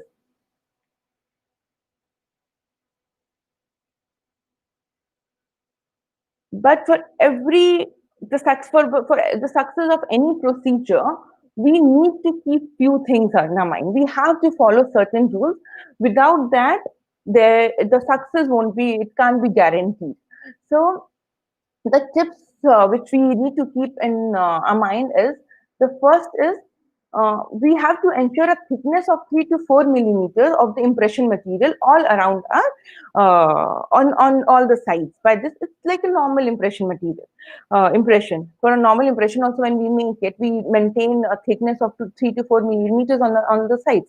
The same thing we have to do with this. Nothing special. Like, we have to make the impression as a normal daily impression what we make. What we have to keep in our mind is, don't press the material and the mock-up cast too hard. Don't press the cast too hard on the impression tray, because if the teeth, what is there in the mock-up cast, is gonna hit the tray, there'll be no impression material left, and then what you'll get at the end will be a thin line, which when you'll try to make a hole, will tear it off. The line will it will tear, and when you'll inject the composite, it will be a mess, and it will just flow off everywhere. So make sure that there's 2 mm of space all around, especially at the incisal edge. Then again, when it comes to choosing whether to go for a needle burr or to go for a composite syringe, I'd always advise go for a composite syringe, because it's a very soft material, and then easily you can puncture a hole through a composite syringe. We have a hold on this needle of the tip of the syringe, rather than the control we'll have with the needle, with the aerator or the micromotor we are using. Then the most important thing, 2 important things which we have to keep in our mind, apart from maintaining the thickness at the incisal edge, one thing is where we are going to create the hole. Many people have asked me this question, why not on the labial surface? True. You might also be thinking that why not on the labial surface? Why I'm just telling from the incisal edge. So not from the labial surface, because we don't want to hamper our the surface, the tissue characterization which is there on the labial surface. We don't want to touch it. We don't want to distort it, because that is very difficult to create. So we don't want to touch it. If it is from the incisal edge, when the extra will flow, there will be the small button which we can very easily scrape it off. After that, sometimes one more thing happens is, when we take lots of material, the material flows inside the vestibule. Till the vestibule it will flow. In that, what you have to do is just scrape the extra material and scrape the material till the cervical line. Because if the material is there till the vestibular depth, till the vestibule, there will be no place for the excess material to flow out.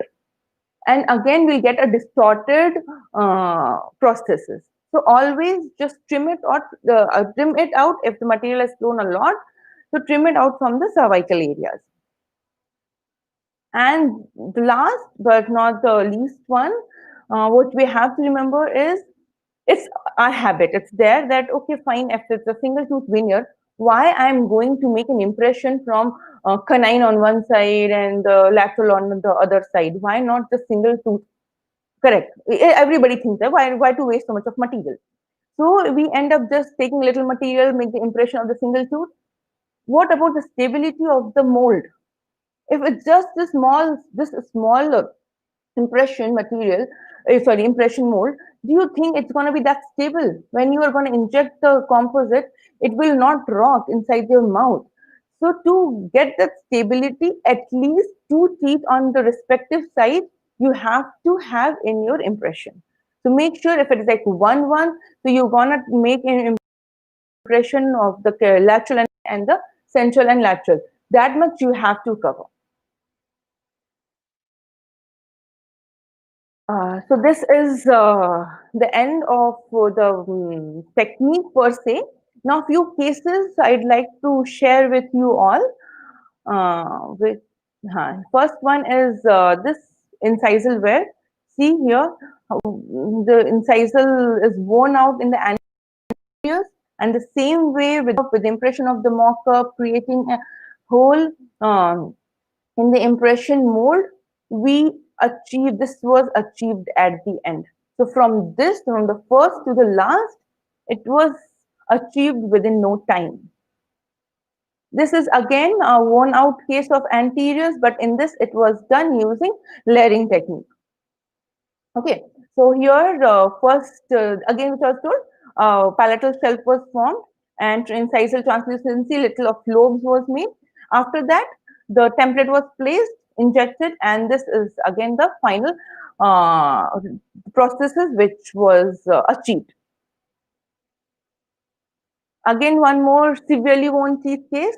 See, I'm showing you multiple teeth. I'm sharing these pictures of these cases with you because single is, again, sometimes we feel we can do it. But when we have to treat multiple teeth, that too with direct composites, that is the time when we start thinking, why don't we have some alternative? In this case also, it was multiple teeth were worn out, and see, in the end result is so beautiful. We can't even differentiate where is the worn out line. And this is the final case. Look at the first, just appreciate the beauty of the treatment which was done from the first picture to the second picture. How precisely, how beautifully, we can't even tell it's a composite veneer. We can't even tell it's a composite restoration. It looks so meticulous and so perfect. And the same thing was done. Again, the same thing, the impression was made. Bite registration in cases where we have to change the VD, we have to go for a bite registration where we are the worn out teeth, we have to go for a bite registration, sent to the lab technician. This is what was got. Single tooth, the treatment was done on each and every tooth. And again, I'll show you this from the first to the second. This was achieved within no time. So the takeaway points, the things with the benefits of in this technique is a very fast procedure. You can treat multiple teeth at just a single visit within no time. The results are more predictable because we know what is there on the cast. So that is, we can show to the patient that this is there on the cast. So this is what you are going to get it in your mouth. There will be no oxygen inhibiting layer. So the color stability of the composite is better. And also, this technique is a very simple technique. So I'd like to end my session over here by quoting Russell Ballard. To innovate does not necessarily mean to expand. Very often, it means to simplify. So let's simplify. Now I think the session is open for question answer round. Thank you guys for the patience listening. This is my contact number and mail ID. So you can call me or text me whenever there is any question or any query while you are doing the technique. If you are facing any problem, you can feel free to contact me anytime. Thank you. Thank you so much, Dr. Madhu. It's actually difficult to simplify things, and you have simplified the whole procedure so beautifully. Like it was actually, I got this comment was also there. It's like you are doing it with us. Like we ourselves are standing there and doing. I just wanted to simplify my presentation also for the people so that Right. they could understand it better. Right, because I know that we do struggle with composite placement and getting that right contour and everything, and here everything is taken care of. So let me start with the questions. The first question is I don't know this. They are asking about, have you tried using 3M compules? No, I have not used it, so I can't Right. tell about that. Okay. But compules, if anything which has a tip, a different, this is what I have told in the lecture also, we need a syringe with a metallic tip so that it will reach to the cervical end. So if compules are small and if they don't have that much, the length of the tip is not there, they can't use it. But I have not used the compules, so I have no idea about it. Okay. Another question by Dr. Sana. In case of layering technique with injection molding, is there a thickness that we must leave for the injected material that makes sure the capacity, opacity and optical properties are not altered? And what opacity is the injected material available as?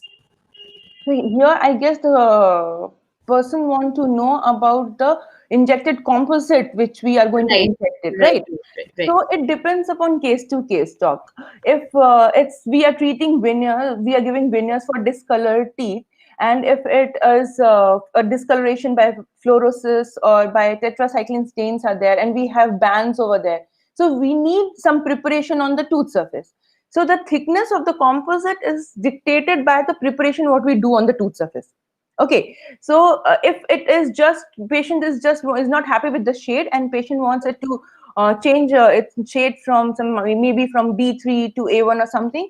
So in that case, a very thin preparation would do. But we need a thicker preparation, maybe a 0.5 preparation onto the tooth surface when we have to mask the discoloration. So it is entirely dictated by the type of preparation we are doing it. Okay. Thank you. Next question is GC Genial Universal flowable strong enough to withstand bite forces if we are raising the bite too, like in full mouth cases, if we are raising the bite? So will it take care of that? GC universal flowable, GC has a better that universal flowable would also do, but GC has something called as universal injectable also. Okay. So that has this exact strength of a packable composite. And Okay. generally, if we are raising a bite, we want the composite to have that strength so that it will True. hold the forces and it will not get worn off very easily.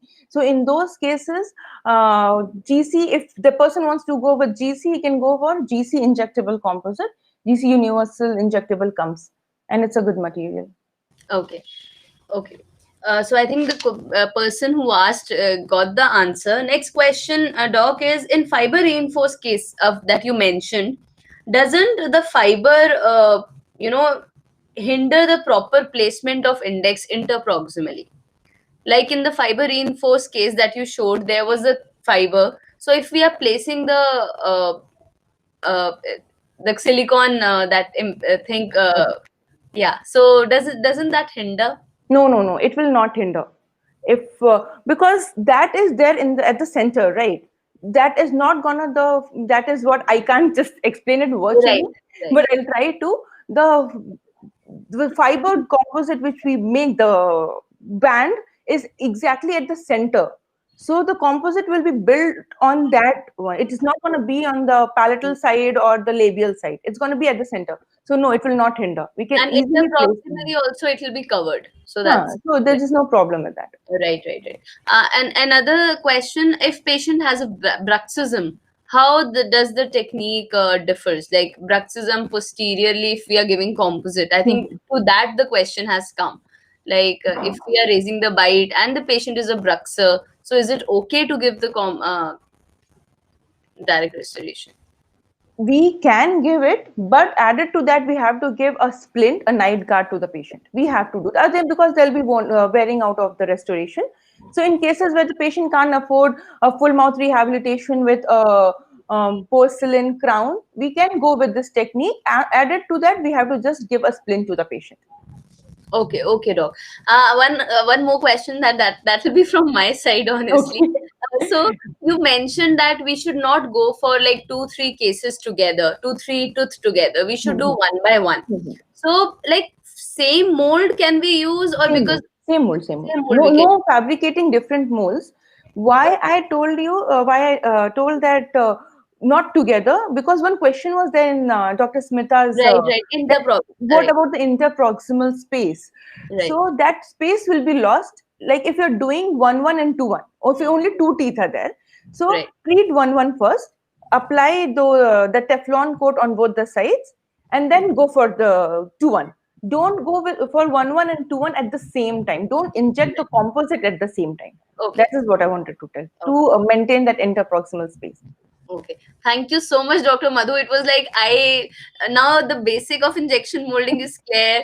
Now another step is also clear. So thank you so much for such a wonderful presentation, well explained, and the slides were very catchy. I got that comment. Very nice slides. So thank you so much. Good to hear that people like the slides. And Yes. thanks to the RDCA for giving me this opportunity to speak on this platform. So thank you so much to you and Roxanne and the entire DRDCA team. Thank you, Thank Dr. you. Madhu. Have a nice day. Thank you. Thank you Same so much. So that was Dr. Madhu Singh, endodontist and aesthetic dentist with us. And I think injection molding technique is clear now. We know all the steps. We know how to fabricate it, case selection. We know the modification also, as Dr. Smita said. So guys, if you want to, because I totally understand that in one go, we cannot understand each and every step so clearly. So it's very important to revisit, and rebrush the knowledge. So feel free to do so.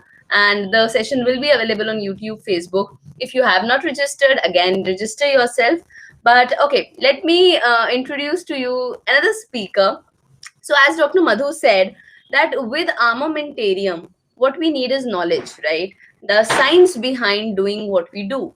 And normally we know that once a tooth comes to us, once a patient comes to us, we have to restore. जो नहीं है, वो देना है, right? But what about the concept of reinforcing, making the tooth more stronger? So yeah, I am not the right person to talk much about it. Therefore, we have the speaker, Dr. Chandra Mouli, with us. He's an aesthetic dentist and digital marketeer.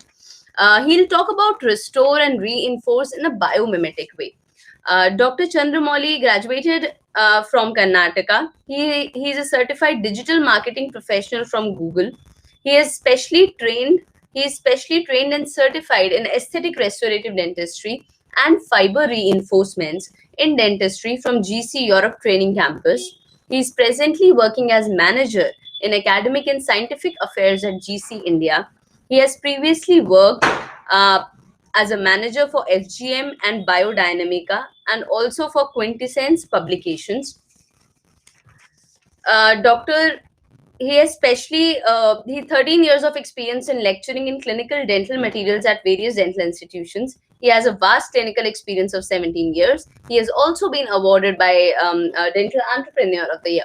So please, let's join our hands and let's listen to Dr. Chandra Mouli and his take about reinforcing and restoring the tooth biomimetic way. Please, Dr. Mouli, screen is yours. Very Good evening, good evening, all. Doc. Good evening. Thank you, Dr. Pallavi, for the introduction.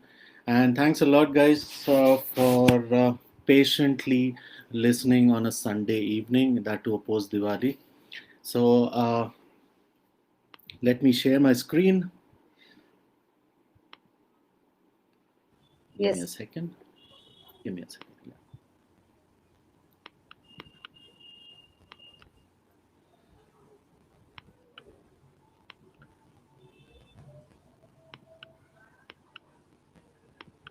So here I go.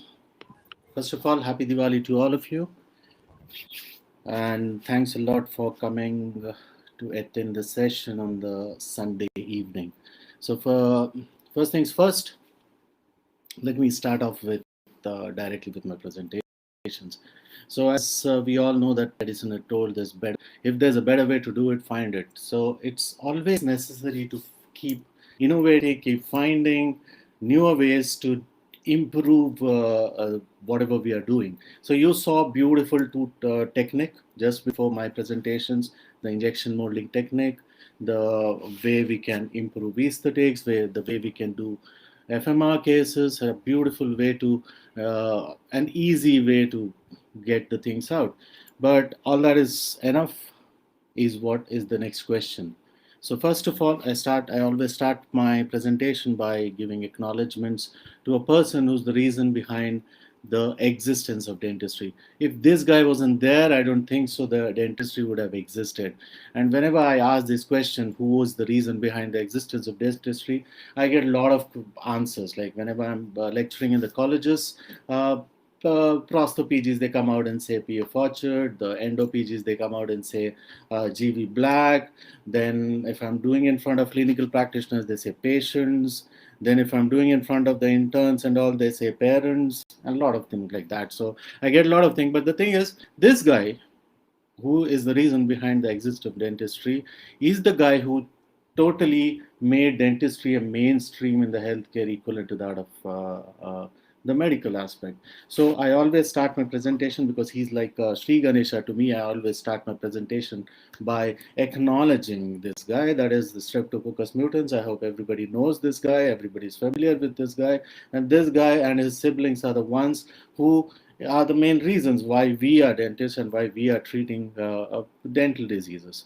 So my total first acknowledgements to them, and second acknowledgement is to DRDCA, Roxanne, Nupur, Manu, and everyone who had who gave me this platform to come up with the topic which I'm going to talk about today. So everybody knows that dentistry is complicated. Dentistry isn't simple. We all know that dentistry is complicated. That is all because we have read a set of protocols in our colleges. We have used set of materials in our colleges, and as soon as we jump into practice, there are a lot of new protocols which are there, which we haven't come across in our day-to-day studies in our college. And there are newer materials even. See, there's an ocean of material. Which one to choose where, how to choose a material, how to go about and use which material in what way makes the dentistry complicated. So it's very necessary to make it simple. As the previous speaker, Dr. Madhu, said, it needs to be made simple. Yeah, it has to be made simple. Until unless we make the procedures, the thinking, the protocol simple, the dentistry is still going to be complicated. So let's also uncomplicate things today. In my presentation, one of the, see, we saw all anterior. Since morning we are seeing anterior aesthetics. Today I'm going to talk about the posterior dentistry, the posterior restoration. How can we give long-lasting restorations? The biggest question we all face in our clinical dentistry is, doctor साहब कितने देर चलेगा, कितने दिन चलेगा मेरा ये restoration? That is, how long will it last? How long will the restoration going to be last? Like whether it's going to stay for 1 year, whether it's going to stay for 5 years, whether it's going to stay for life. I'm paying, whether is it really worth it? So that is the question we really ask, and it's a very common question which every Indian patient asks us: how long will it last? And I bet, and I swear, nobody has an answer. You ask any executives, any company people, how long is the restoration going to last? No, I don't have an idea at all. So it might last 5 minutes, it might last 5 months, it might last 5 years, it might last 50 years. I have amalgam restorations which is there since last 22 years, but the thing is we all know what amalgam does. So that's one of the long lasting restorations I can think about, but it has got some other aspects which are harmful. So I'm not going to talk about all that. But here we have to have some alternative to amalgam which will last long is what I'm going to talk about. So what that requires, or what does an restorative material should be, which can be almost like an amalgam alternative or which can last long without harming the tooth structure, is what is the requirement today. So thank you, DRDs here. So my lecture today is restore and reinforce. That means we all restore the posterior cavities. Majorly going to talk about the posterior restorations. We all restore. We all do restorations with various materials, but do they last long? Are they really so strong that it's going to withstand the occlusal forces, withstand the so much dramatic occlusal forces? Whether we need to reinforce the restorations is what I'm going to talk about, and I'm going to revisit certain restoration aspects in the posterior things.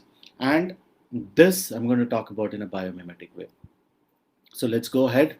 So we all know there are cavities in posterior region has been classified as class 1 and class 2, further classify into small, medium, large, because when I'm communicating it to my assistants or any of the patients or anything, I don't tell him that you got a class 1 or a class 2. I just tell them that you got a small, medium, large cavities. That is the way I communicate, and that is the way I see the restorations also. If I tell it to my assistant was class 1, I get the material, he doesn't know how much material to get and what material to get. So I convey to my assistant that it's a small restorations, you need to get this. It's a medium restorations, you need to get this much, this, large restorations. What do we do with all these restorations? We just restore. That is what we generally do. That is what the cavities are done. So before we go ahead, let's let's read about certain points which are very important, which should be kept in mind when I'm going to talk about how I'm going to take you through this lecture.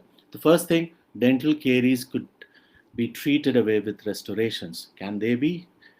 Yes, they can be treated away with restorations if you're using glass ionomers. That is what Anusavis meant at that time when he talked about could be treated away with restorations. Next, the important thing, it has been estimated that more than 2/3 of the restorations which we place every year are the replacements of existing restorations. So whatever restorations you do in your clinic, 2/3 of those restorations are replacement of existing restorations, that is re-restorations. So we don't count upon re-restorations, do we really? Because we always say that agar nikal gaya to you come back, if it's gone, please come back. I'll redo it again. We don't account those re-restorations, but if you start accounting, you'll see that 2/3 of your restorative practice is replacement of existing restorations. Why do they happen is a big question. So why do we have to replace restorations? Is it really necessary, or we can use certain materials which does not allow the replacement of the existing restorations? Let's talk about that in the further slides. Next, dental restorations have limited clinical durability. As I said, kitne din chalega is a big question. How long will it last is a big question. As the restoration needs replacement, as you go on replacing the restorations, what is seen is you go on weakening the tooth structure because the patient goes into a repetitive restorative cycle. When they say that I visit a dentist once, I keep visiting to the dentist every time, and it becomes a repetitive cycle. They are not wrong in that. That is because the restorations go off, and they come, then we dig out the existing restorations, weaken the tooth structure furthermore, and it goes into a repetitive restoration, going on becoming weaker, and at the end either it goes into a root canal or it goes into a complex therapy which goes on. That's what Eldon and Davis said about the repetitive restorative cycle. So if you see these shocking articles. These articles give shocking facts that whenever you're preparing a cavity for a class 1, you're weakening a vital tooth structure by 5 to 20%. That is, whenever you're using an erotor onto the tooth, what you're doing is you're causing a lot of these micro cracks which are going to come into the tooth structure. We are imbibing you're incorporating a lot of these fractures into the tooth structure. So 5 to 20% when you're doing class 1 cavity. If you're doing a class 1 cavity, access cavity preparation, you're weakening the tooth structure by 20%. Now, if you see the class 2, when you're making a MO or a OD cavity preparation in a vital tooth, you're weakening it by 45 to 46%. So whenever you're using an erotor, whenever you're digging the caries out, what we are doing is we are incorporating fractures, we are weakening the tooth structure furthermore. That's the major reason why most of the composites, most of the restorations also fail. So when you're doing a class 2 cavity, access cavity preparations, we can't say how much destruction we are doing. So this is a major thing which has to be kept in mind, because whenever we are doing restoration, we are weakening the tooth structure. Whenever we are doing re-restoration, we are further weakening the tooth structure. So reinforcement of a tooth is required when we are doing restorations, is what is also a need of the hour. So all these things really raises a question, really raises an alarm when we are restoring. So we all have talked about, just one thing we have been taught, and what we did in our colleges is amalgam. 30 cases of class 1 amalgam, 30 cases of class 2 amalgam. Exam is there on amalgam. So for every case, small, medium, large, everything, we use only one material, that is amalgam. But when you come into the practice, how many of us are we doing amalgam? Amalgam is going out. So we take on to glass enamelers, we take on to composites, but we shouldn't treat these composites and glass enamelers similar to amalgam. Like, use only amalgam for all type of composite, all type of cavities. No, you cannot use glass enamel for all kind of cavities. You cannot use composites for all kind of type of cavities, that is small, medium, large. So there is a question. There is always a role of which material to use where. That is what we're going to talk about. So let's see, why do we place restorations? We place restorations. What are the practical considerations we keep in mind? Extent of caries, strength of the remaining tooth structure, specific characteristics of patient's dentition and periodontal, all these things, risk and benefits of the procedure, everything we just check. These are all the known criteria. What is unknown criteria? We have to check it out. What is expected out of a restorative material? All these things we read in our dental materials, that it should have good strength, it should have good wear, it should bond to the tooth properly, it should be adaptable, it should be easy to use, minimal preparation, biocompatible, etc., etc. So all these properties, everything is expected out of a material. But what do we miss on? We expect all these things, we read all these things, we understand all these practical considerations. What do we miss on is the biomimetics part. How is the tooth made of? What are the structures in the tooth and how are they made of? What are the properties of those structures? So what is biomimetics? Biomimetics is to understand the biology, is to understand the mechanics, is to understand the function, and is to understand the aesthetics. So every tooth structure has a biology, has a certain mechanics underneath, has to undergo certain functions, and whether aesthetics is necessary or not has to be taken care of. Like anteriors, we need aesthetics along with the thing. How many patients really want aesthetic restorations in the posteriors? They really want a long-lasting restorations in the posteriors. So we'll talk about this biomimetics. So we all know that what is biomimetic all about. Biomimetics is analyzing the structure. There's a big definition. I think in the morning, Dr. Rumpa also talked about biomimetics in her bioactive restorations. Then we all talk about biomimetics. There are two types of biomimetics. One is a aesthetic biomimetics. I've classified it into two. One is aesthetic, another is functional. And when you're talking about the posterior aspect, you need a functional biomimetics. That means aesthetic means which looks, you need to make aesthetic restorations which looks like natural, like the tooth, that is in the anterior. Especially in the anterior, you play with a lot of opacities, etc., to make it look more natural. That is the aesthetic biomimetics. But when you go into the posterior aspect, it is not the aesthetics that matters much, it's the function that matters much. So whether it is biomimetically functioning as a posterior teeth is the major question. So that is called as a functional biomimetics, where mechanics and function come into picture. So let's move ahead and question again, is just one restorative material enough? So as I said, we have been taught that whatever type of cavity it is, push in amalgam. So that we have, that concept, that thinking, we have got into our restorative practice, and we do the same thing with glass enema, we do the same thing with composite.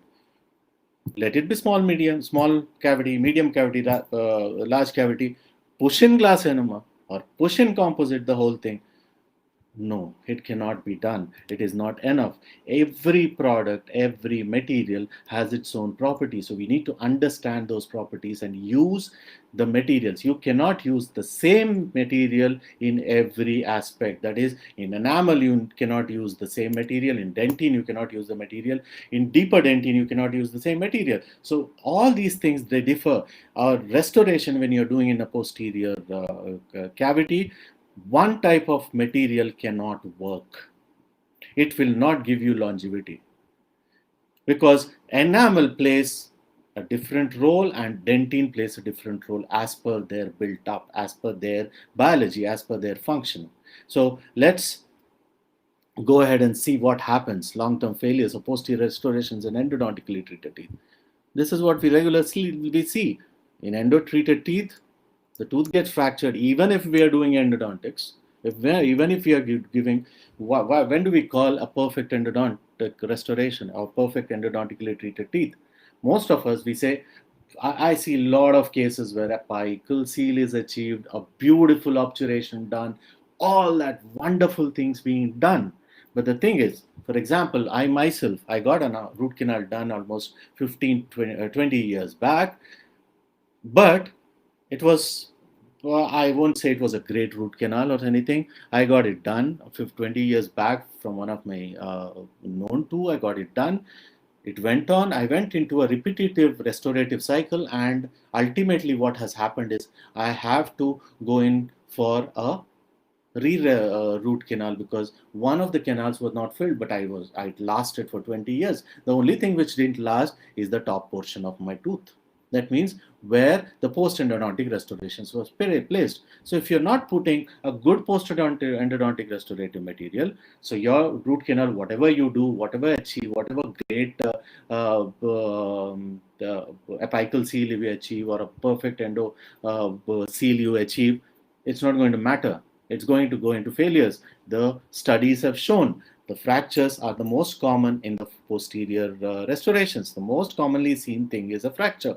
So let it be a class 2, which regularly fractures whenever we are giving, or an endodontically treated teeth. They all undergo tooth fractures. So the most commonly seen thing is tooth fracture. When we say that, when we say as an endodontist, when we say that I'm going to save your tooth for a longer period of time by doing an endodontic treatment, then ultimately if it goes for an extraction by getting fractured, whether you're going to, are you justifying your whatever you're committing to the patient? It can last 10 years, it can last 5 years, whatever endodontically treated teeth you're doing, it can last so many years. But the thing is, I don't think so. You're justifying whatever you're saying. So this is the major thing. This is the major thing what happens, that is tooth fracture. So if you see this study, incidence of tooth fracture are high. Why? Fractures of resin composite, if you see this, they Van Dyken and Pallison, they studied the failures. So fractures of resin composite is the major thing why the failures happen, the fractures happen in the posterior restorations. So how can we stop that? If we have to stop that, we need to understand the proper basics of the tooth, basically, and use that kind of material which really matters, which looks like tooth or which behaves like tooth. It not only looks like tooth, it majorly behaves like tooth structure. So the fractures is the major thing which is seen in the posterior restorations. So let's go ahead. All these studies are they talk about fractures in the posterior.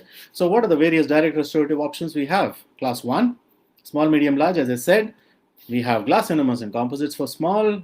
We have for medium, we have glass enamelers, composites, amalgam. Larger, we have composites, glass enamelers, and glass hybrids. Glass hybrids are the new thing. Gold label hybrid, Equiafort, all these things are newer kind of glass enamelers, which are high strength glass enamelers, which are aesthetic glass enamelers, high fluoride releasing glass enamelers. They are the new ones. Why have marked amalgam as red? I don't use amalgam, and amalgam is still slowly going off.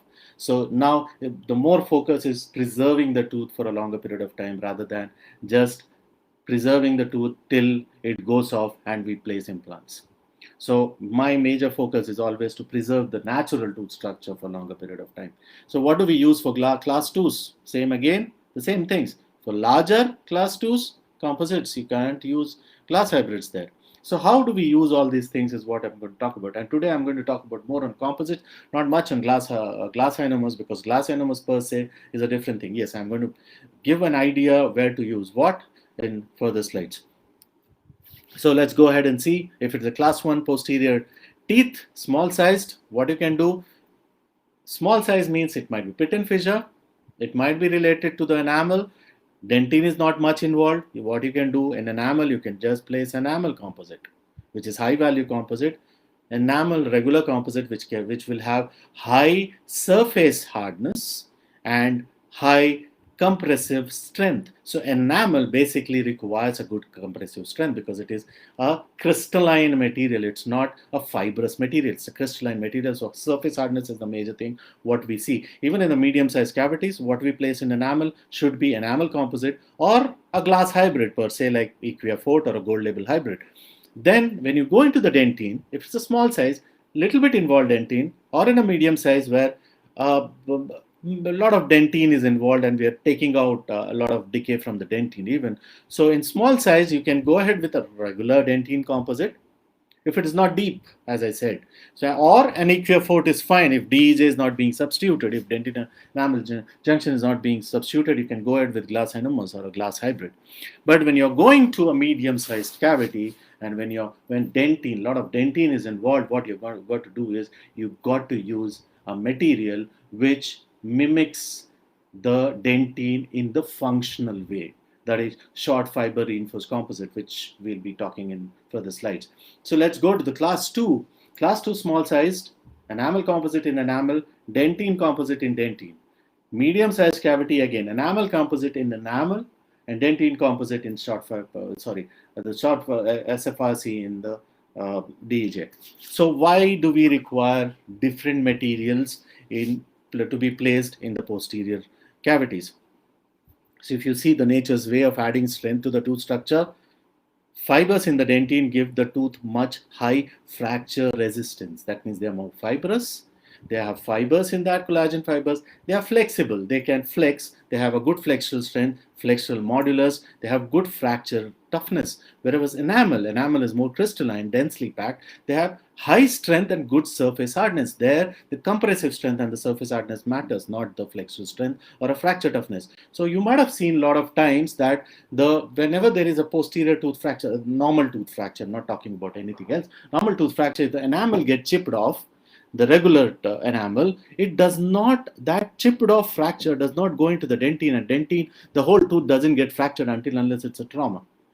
So what does that mean? That means the dentine, once the fracture starts from the enamel, it prevents the fracture line propagation. It inhibits the crack propagation further because it is more flexible. It has got good fracture toughness, the flexural modulus and the flexural strength. So that is the nature's way of adding strength. Now, just think, when we are using composites, what are we doing? So let's go ahead and understand functional biomimetics.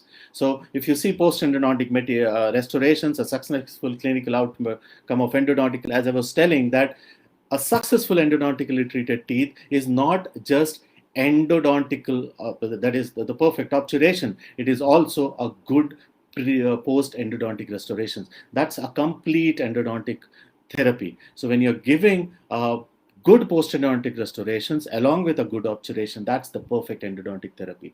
So if you see further why reinforcement of healthy residual dental tissues are required, reinforcement effects, the adhesive restorations have been long known. So if you see use of post and core materials, it's clearly said that should have physical properties that are close to the dentine. So all this is functional biomimetics. That means whenever you're choosing a material, it should mimic functionally the posterior tooth. It is not necessary that you have to give an aesthetic restoration in the posterior. If it is aesthetics, it's good enough. But the thing is, what is required is majorly the functional biomimetics. Functionally, it should mimic the posterior tooth structure. So what are the various options which are available for restoring posterior teeth? Amalgam, out of question. We're not using it because it causes more harm than anything else, right? Glass enemas and glass tablets, wonderful material, wonderful therapeutic material. One of my favorites because it heals the tooth. It's the only material which really helps the tooth in healing. No other material in this world helps the tooth in healing. This is the only material. The atraumatic restorative therapy, art therapy, everything, glass enemas with its anti-ketogenic properties is the best for healing the tooth structure. Right, it can be given as a base if you want to give it, if at all, if it is deeper cavities. Then comes composite. So a lot of them, they talk about aesthetic composite restorations, posterior aesthetic composite restorations. We have to restore the tooth in a very aesthetic way. So what are the options available for that? We have packable composites, we have bulk fill composites. What are packable composites? Because we need more strength in the posterior, it needs to have good filler load, that is packable. So packable composites have more filler load than the anterior composites, which doesn't have that much of filler load, that are more smooth. Bulk fill composites. What is really bulk fill composites? Bulk fill composites, generally they say you can cure, you just push the material, you can cure up to 4 mm. That's for the ease of the restoration. Is it helping the tooth structure? That is helping the dentist because he doesn't want to keep packing the material inside the posterior tooth. But is it helping the tooth? No, it is not. It is just helping the dentist because he can cure up to 4 to 5 mm. That is bulk fill composites. Is it really helping the tooth structure by mimicking the tooth structure? No, it is not. So what are the clinical applications of these composites? These composites are generally used for only small and moderately sized restorations, conservative tooth preparations, and areas where aesthetics is important. This is where the composites are used. These include class 1, class 2 replacement of failed restorations and primary caries. Composites are logical choice in primary cases where the lesion is not extensive. So you can understand this. This is not me saying, it's American Dental Association, where they came up with their statements that what are the posterior resin-based composites where they have to be used. They have to be used only this. But what are we doing? We are pushing it in everything. We are even building up core with the regular composites which are available, with the bulk fill composites or the packable composites. What are the contraindications? Teeth with heavy occlusal stresses, can you give composites? No, you cannot. The regular composites I'm talking about. Sites that cannot be properly isolated. Patients, forget all that. If enamel is not present at the cervical margin, definitely you cannot give composites. You have to go with the sandwich restorations. If enamel is not there in the cervical margins, definitely your class 2 is going to fail the composites. Again, all this has been given by ADA. So let's see, how do we choose a posterior composite? First, how easily can the material be adapted to the floor of the walls without sticking to the instruments? How easily can the composite be removed from the syringe and applied to the from the compule or the syringe? Do individual increments integrate well without any voids? How long does it hold its shape before curing without any slumping? That is what also we check it out. Does it have a good working time? How easily can the sculpted? Simple shade range.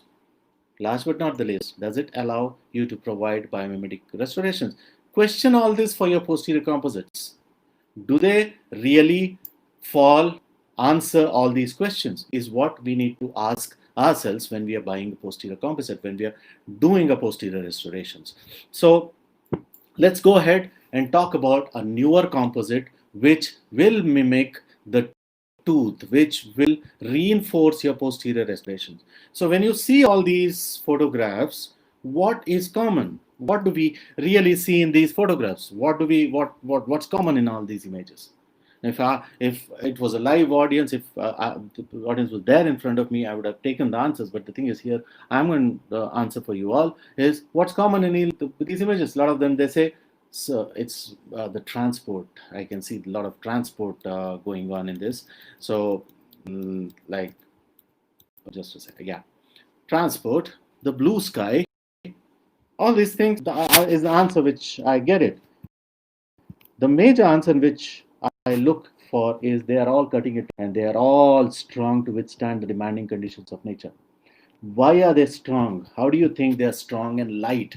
They are long lasting. Why are they withstanding? They are all not made up of any strong metal or anything. They are all made up of fiber reinforced material. Just because they are made up of fiber reinforced material, they are flexible enough because there's a lot of air, there's a lot of things that come up into this. So I'm going to talk about fiber reinforced composites here. So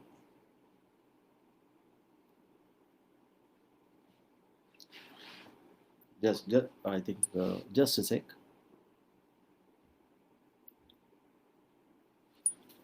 So sorry, yeah, I'm going to talk about fiber reinforced composites for posterior restorations. FRC in dentistry, fiber reinforced composites are not new to dentistry. They were introduced somewhere in 1960s when they wanted to reinforce the acrylic dentures, which was failure. In fact, why? Because the wetting abilities of these fibers were not that great. That's the reason they went into a failures. Then in 1980s, there were some impregnation method, improved impregnation method came into picture. And the commonly used, you might have seen that the splinting was done with it, fiber reinforced bridges were being done, temporary bridges being done. All these things were a part of dentistry, fiber, but it never took a, you can say it never took up. It never took that pace it had to take in the dentistry. Every other industry, fiber reinforced composites were being used, fiber reinforced materials were being used, but in dentistry, nobody wanted to use it. I don't know why, and because of all these failures, because they didn't apply the material in a proper application. That's the reason it got failed. So one professor by name Dr. Pekka Valitu, PK Valitu, is there in University of Finland. He started doing research and why the fiber reinforced dentistry can't be used in dentistry. Let me try and use it. And he came up with so beautiful innovations in this fiber reinforced dentistry. He came up with a technology called as IPN inside, that is interpenetrating polymer network, where he used e-glass fibers with BCMA and PMMA.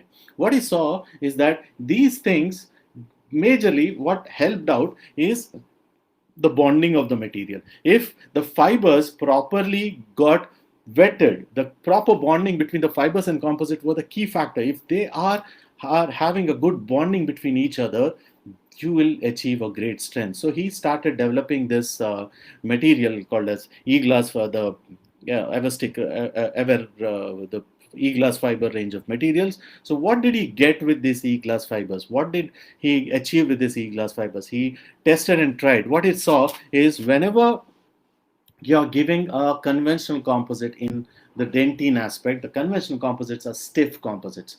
They are very stiff. They have a good surface hardness. They have a good compressive strength, but they don't have a good flexural strength. They don't have a good flexural modulus and the fracture toughness which it should have. That is the major reason. Whenever you have the failure, as I said, most of the failures in the posterior is fracture.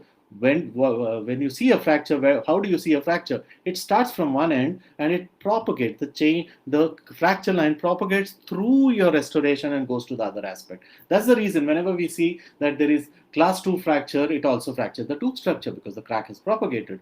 That happens with a conventional composite. So you cannot put a conventional composite into the dentine. In the dentine, what you require is a composite which mimics, which is exactly like a dentine, which is exactly like a dentine replacement. That means it should have the same fracture toughness, it should have a good flexural strength, it should have same flexural modulus as that of dentine. So it should flex. What is flexural modulus?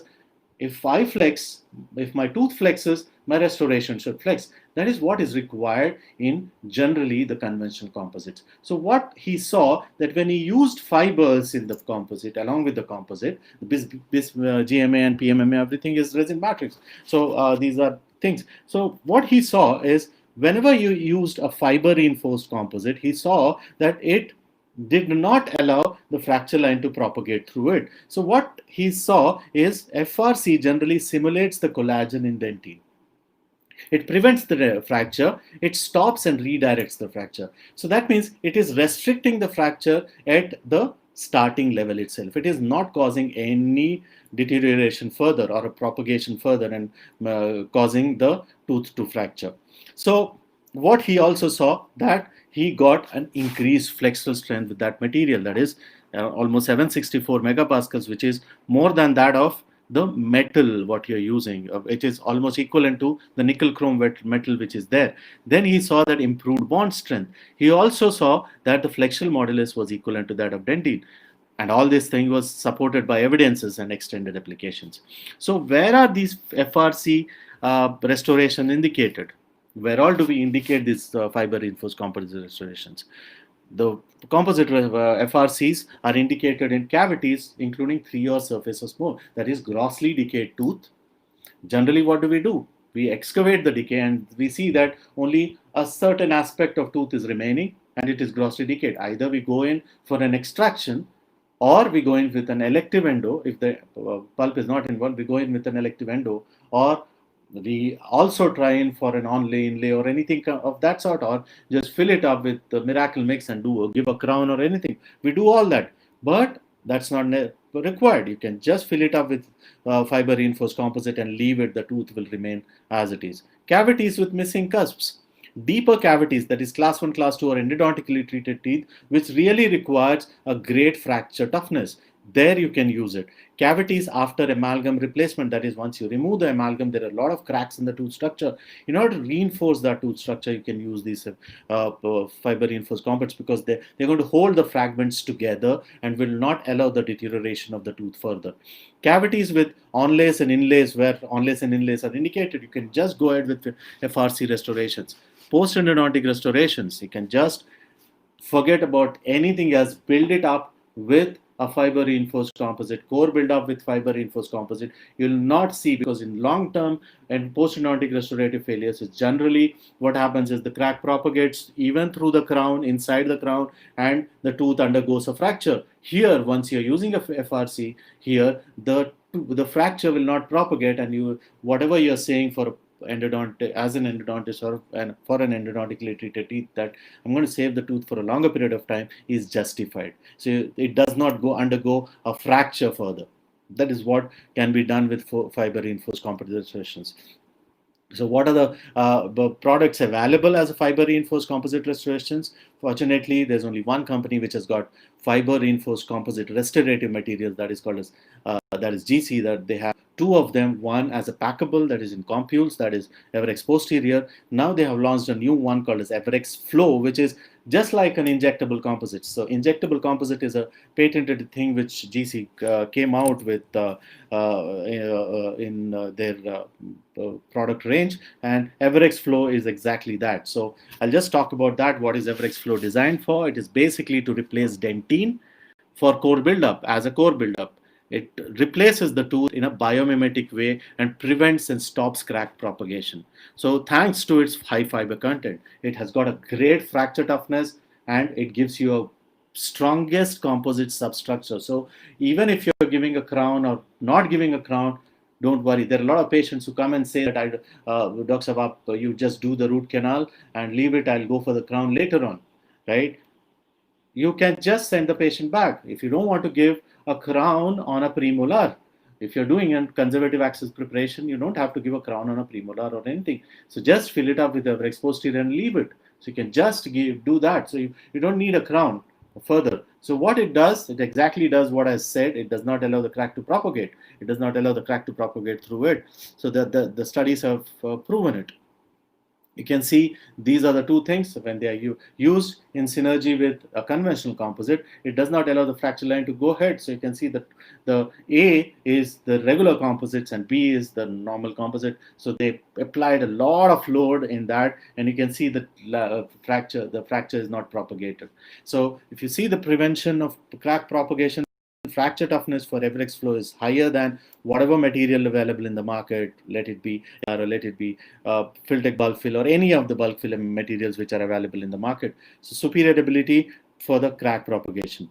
So if you go ahead and see that, it also shows that there is a reduced risk of fracture or chipping. That is, it does not chip off, it does not fracture by itself at any occlusal load, because it's got a great fracture toughness, almost 5.1. K max is the thing which it's got, which is higher than whatever material available in the market. So if you see, the load bearing capacity of this material is almost more than 1500 newtons, which is double that of a occlusal load which is falling onto the tooth structure. So it gives you a great load bearing capacity. So it acts as a stronger material, it acts as a flexural material, it acts exactly like dentine, so it does not allow the fracture line to propagate. So what can be done with this Everex flow? The advantage with Everex flow is it's got a beautiful thixotrophy. You can just flow it into the cavity, fill it up easily. It does not slump, it does not go, it's got a self leveling effect, it adapts, no voids are created, nothing. It has got a great working 90 seconds. So if you see the Everex flow, how it is placed, you can see this. So this, you can see the fibers in that restorative material. So it has got a selling effect. It's level. You just have to replace dentine with this material and fill it up with whatever composite you want. The upper composite which is there on the enamel might break, but this will not break, it will not fracture. So even if you have to do a repair of a restoration, you just have to repair the restoration which is there on the topmost. You don't have to prepare the cavity, you don't have to re-restore the tooth, you just have to fill one more layer of composite in the topmost layer and just forget it. That is what has to be done, so the tooth does not undergo a repetitive restorative cycle. So I'll just show you a video how a class 2 has been done with this in combination with the regular composite. So selective etching, it's a class 2, a beautiful wide class 2 which is there. So first we use a G premium bond, that is a 8th generation agent, dry it for 5 seconds.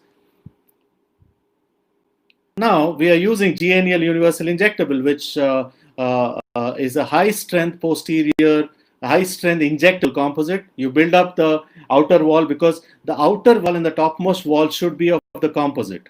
It cannot be of anything else, because the fibers should not be exposed outside. So just filling it up.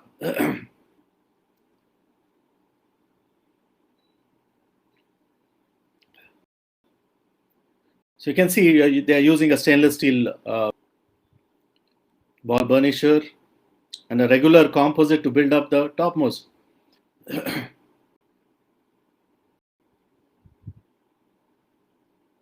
Using the GC brush, just manipulating. So what you're getting is a reinforced posterior restoration with the aesthetics also, because you have to cover it up with an aesthetic composite or a regular composite onto it, because it cannot be exposed onto the tooth outside, because it's very rough. It's a fiber reinforced composite. Done. OptiGlaze used. OptiGlaze is the GC staining material. So you can just put it, do the regular polishing.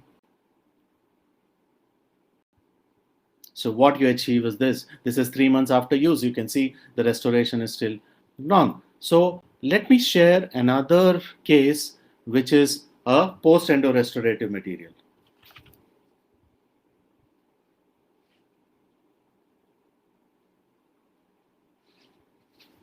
So you just etch it. So it's a post-endo restorations.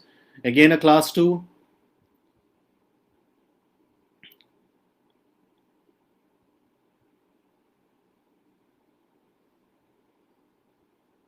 Then again, the proximal wall being built up with a regular composite. So base is given as with an injectable to just avoid the thing, and then fill it up with a bulk shade flow. It's as simple as that.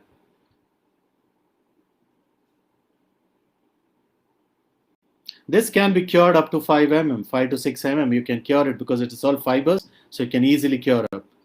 So GNL, universal flow, which was being used for injection molding technique, can also be used for building up the curves. It has got that much of this non-slumping ability.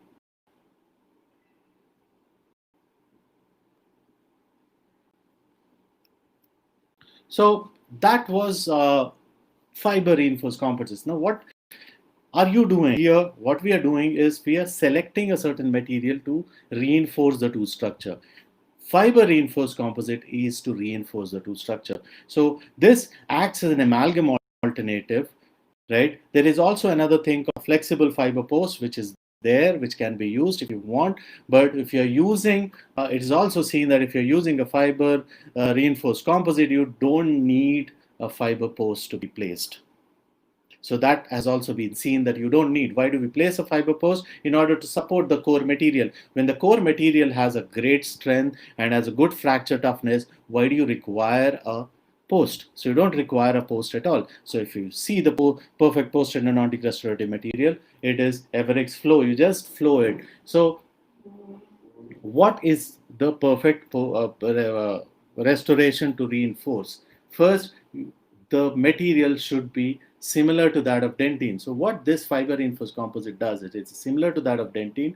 It has the same flexural strength, it has the same flexural modulus, it's got a good load bearing capacity, it does not allow the fracture to propagate. So what it gives you is a long lasting restorations. What it gives you is the answer for how long will my restoration last is the answer what you get for this. So where all do you use different kind of posterior composites? If you're using an universe composite, which is available in the market as Sculpt or Z350 or anything, universal composites are available. They are only used for small and medium cavities with enamel support. If the small and medium cavities are there with enamel support, where strength and aesthetics is not of much concern, you can use universal composites. Where do you use packable composites? Small and medium cavities, again, with enough enamel support, stress bearing areas, and using incremental layering. Here, strength and aesthetics both are major concern, but the thing is, they are also again to be used only in small and medium cavities. That is also smallest medium cavities, right? Then you have injectable composite. This is again for the small and medium cavities. They are not for the bigger cavities or posterior restorative materials. Then bulk fill composites come into picture. They are also for small and medium cavities in stress bearing but difficult to access regions. Fiber reinforced cavity composites are for the medium and large cavities, post-endodontic core buildup, and high stress bearing areas and cavities with biomimetic needs. That means whatever class 2s you're making, if you're going into the dentine, enough dentine caries from the dentine you have removed, you have to replace with a material which mimics the dentine. If you're not replacing the material, the dentine which does not mimic the dentine, you tend to get fractured restorations in the long run. You will definitely have the restorations which will undergo fracture in the long term. You'll definitely see that even if you do a core buildup with the greatest core buildup material available in the market post-endodontically, you will see the fractures going into that. The fracture going to happen. Where do you use fiber reinforced composites? As a base, as a dentine replacement. Above that, whatever you want to use, you can use it. You can use it as a sandwich restorations. If it is a deeper cavity where decay is still remaining, you can just give a base of glass ionomer so that it acts as a therapeutic base. Next, you can give a fiber reinforced composite to for not to allow the crack to propagate from the tooth structure, the topmost tooth structure, and above that will act as a functional biomimetics, functional restoration, and then above that you can give an enamel composite which acts as an aesthetic. So aesthetic, functional, and therapeutic. You can use this triple sandwich for giving a restoration. So don't use just one single material to fill up any kind of cavities which are there in the posterior region. So that is the takeaway, that you should have a fiber reinforced composite in your kitty to answer your patients that yes, this restoration is going to last long. So I have in that tooth which I was talking about, which I had undergone root canal, I have a Everex posterior which has been placed there, and it's going strong since last 3-4 years. So nothing, no fracture. I haven't taken a crown even yet. So you can avoid taking a crown. Wherever inlay, onlay you're planning, you can give fiber reinforced composite as a base and then build it up with a regular. You can use this as an indirect inlay for making indirect inlays and onlays also. So all that can be done with this fiber reinforced composite. So this becomes a very important part of your posterior direct restorations. So this is the way to reinforce your restorations. So that's all from me now. Thank you very much. So if you have any questions or any further questions and all, you can just get in touch with me with this email ID and WhatsApp me on this number. Thank you very much. Thanks a lot for the patient hearing. Thank you so much, Dr. Chandra. It was an interesting take. It was an interesting session. And talking about that is so true that as a dentist, as an endo myself, the first thing that comes in my mind is to, actually restore. Whenever a patient comes, we have to restore. But yes, reinforcing the importance of reinforcing the tooth is so much. So, shall we go ahead with questions? Yes. Okay, the first question is that you showed one case in which you have done post endo, you have placed a flowable composite, and then you have used Yes. Everex and then composite. Yes. Can we Yes. like we have to place flowable composite, or we can directly use Everex? No, generally, what we see is whenever we are doing a posterior composite, we always give a base of flowable, Right. right? So that there are no voids and the packable material goes. It is not generally needed with the Everex flow if you are using. There's something called as Everex posterior, which is a packable composite. There you might require it, but when you're using an Everex flow, which is an injectable fiber reinforced composite, you don't require to give a flowable composite because it nicely flows, goes into all those voids and whatever areas it needs to seep in. So there is not a major requirement of giving that And that flowable composite. Everex packable that you are mentioning, that is also fiber reinforced. That's also a fiber reinforced. The fiber reinforced composite comes in two consistencies. One as a packable compules, and the now newly introduced it's injectable because people are more moving towards injectable. It's easy to use and all that thing. See, it's first thing, it is easy to use. As the world says, bulk fill is required in the posterior set. It is bulk fill because you can cure up to 5 to 6 mm of this material.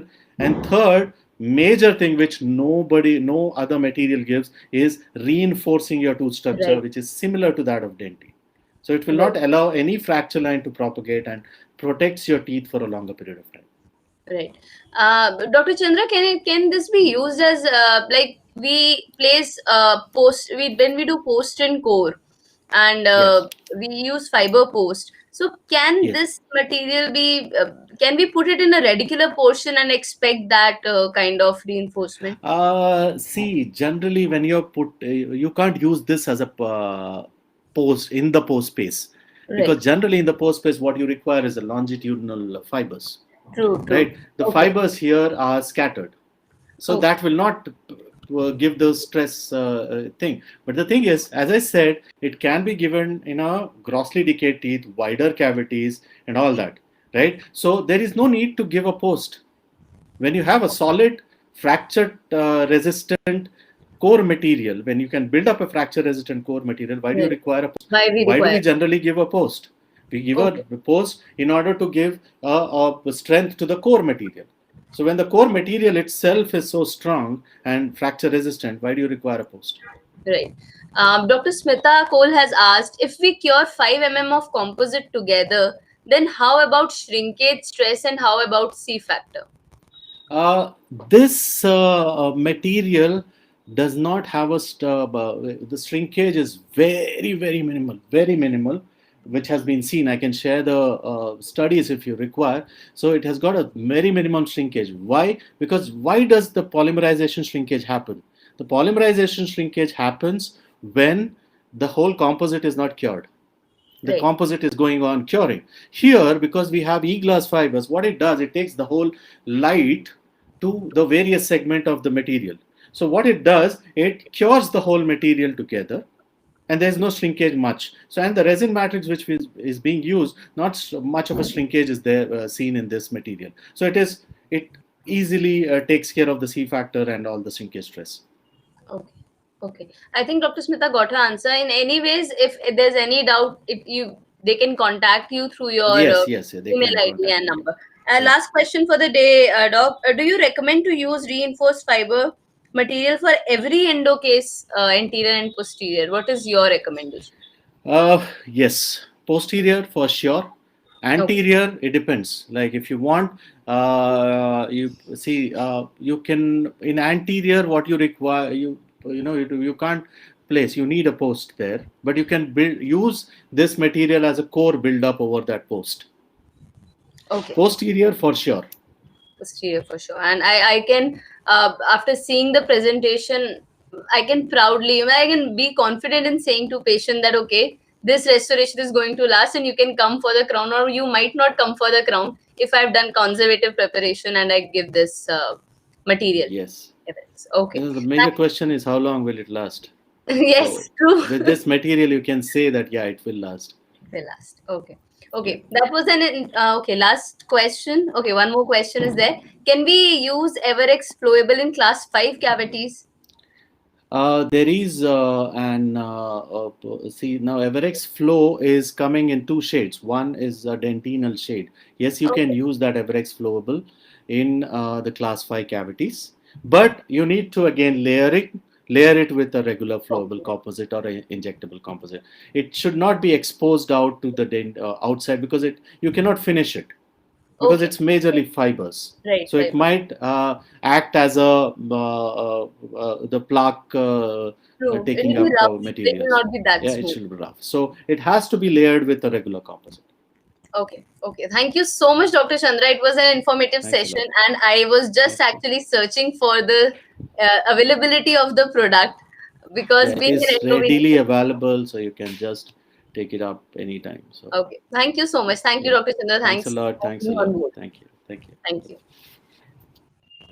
So that was Dr. Chandra Mouli with an amazing, direct. When there's one thing, as I said, there's one thing that you know of a material, but then there's one thing that when a person who has researched, who has done cases with it, he comes and he tells you, he or she comes and tells you, hey, look, I have done this, these are the results, you can try them. So definitely, we would love to try. I would love to, personally, I would love to try this material because to be honest, sometimes you feel that you have done a conservative cavity preparation and you don't want to give crown to patients. Sometimes economical factor is there with patients, especially in some areas.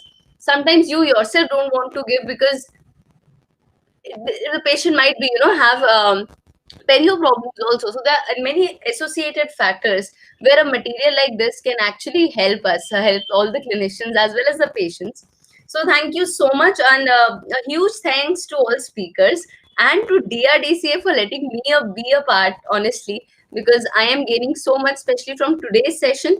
I'm going to go back right from morning session, which started with Dr. Rumpa Beg, then Dr. Preeti Lamba, then Dr. Smita, then Dr. Madhu, and now Dr. Chandra. I'm going to make a playlist of this session and listen to all the lectures and try to absorb whatever more I can.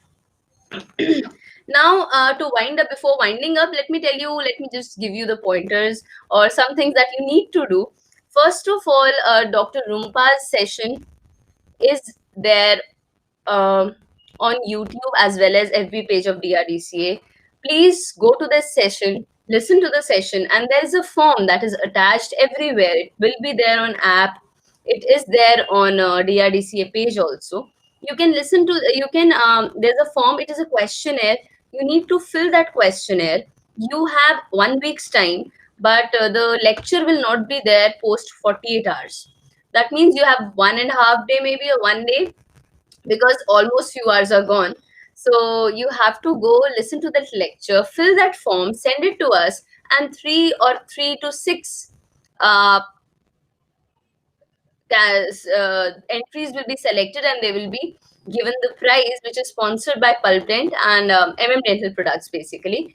The link is mentioned in the comment section. You can get the form from there. you can see the form, fill the form, as well as you can contact any one of us. So yes, that is Dr. Rumpa's gift to all of us. And so avail, whoever wants to avail, please go listen to the session and fill the form. Other than that, you have to register yourself on the app. You have to download the app, register yourself for DRDCA event so that you can take part in other activities also. One is lucky draw, and details of the lucky draw, where you get Novolace dental therapy machine, is there on FB page, is there on the app, this machine. So the main thing is go download the app, you'll get all the details there. Go visit the page, you'll get all the details there. Do remember to fill the questionnaire of Dr. Rumpa's session, and you never know, you might be the lucky one. So why not try, right? It's better to try than to regret. On that note, John Maynard King said, the difficulty lies not so much in developing new ideas as in escaping from old ones. So it's little difficult, when we have been practicing in a particular mode, in a particular zone since so many years, and then suddenly somebody tells us, see, this was a gold standard, but changes are happening. It's difficult to move on to the new things, but it's very important to move on to new things. In today's session, morning and evening, we spoke about biomimetic materials. We spoke about uh, the new methods, new techniques of giving composite restorations. We spoke about smile designing, the older concepts, the new concepts, and many more things. So it's better if we start implementing them. And yes, as I said, keep your mind open to all these things. You might not be able to absorb them in one go, but keep visiting so that you are able to start practicing them also in your practice. There's a session, the next session for in the loop, the next session is on Thursday. It will start around 6 o'clock. We have two speakers with us, Dr. Prem Kariappa and Dr. Surbhi Mahidhar, who will be speaking about immediate loading concept in edentulous patients, and how to diagnostically mount a full mouth rehab case. So FMR, full mouth rehabilitation cases, are something that every clinician look forward to do these cases. So how to do basic diagnosis, diagnostic mounting, and then how to deal with edentulous cases and do immediate loading in them, and what is the concept behind all of this. Everything will be discussed uh, on Thursday at 6 o'clock. Be here, I'll be there, and we'll have a lot of fun, a lot of learning, a lot of unlearning. Okay, have a nice day. Enjoy your one day you have to, Monday, Tuesday, Wednesday, and I'll see you on Thursday. Bye bye. Take care.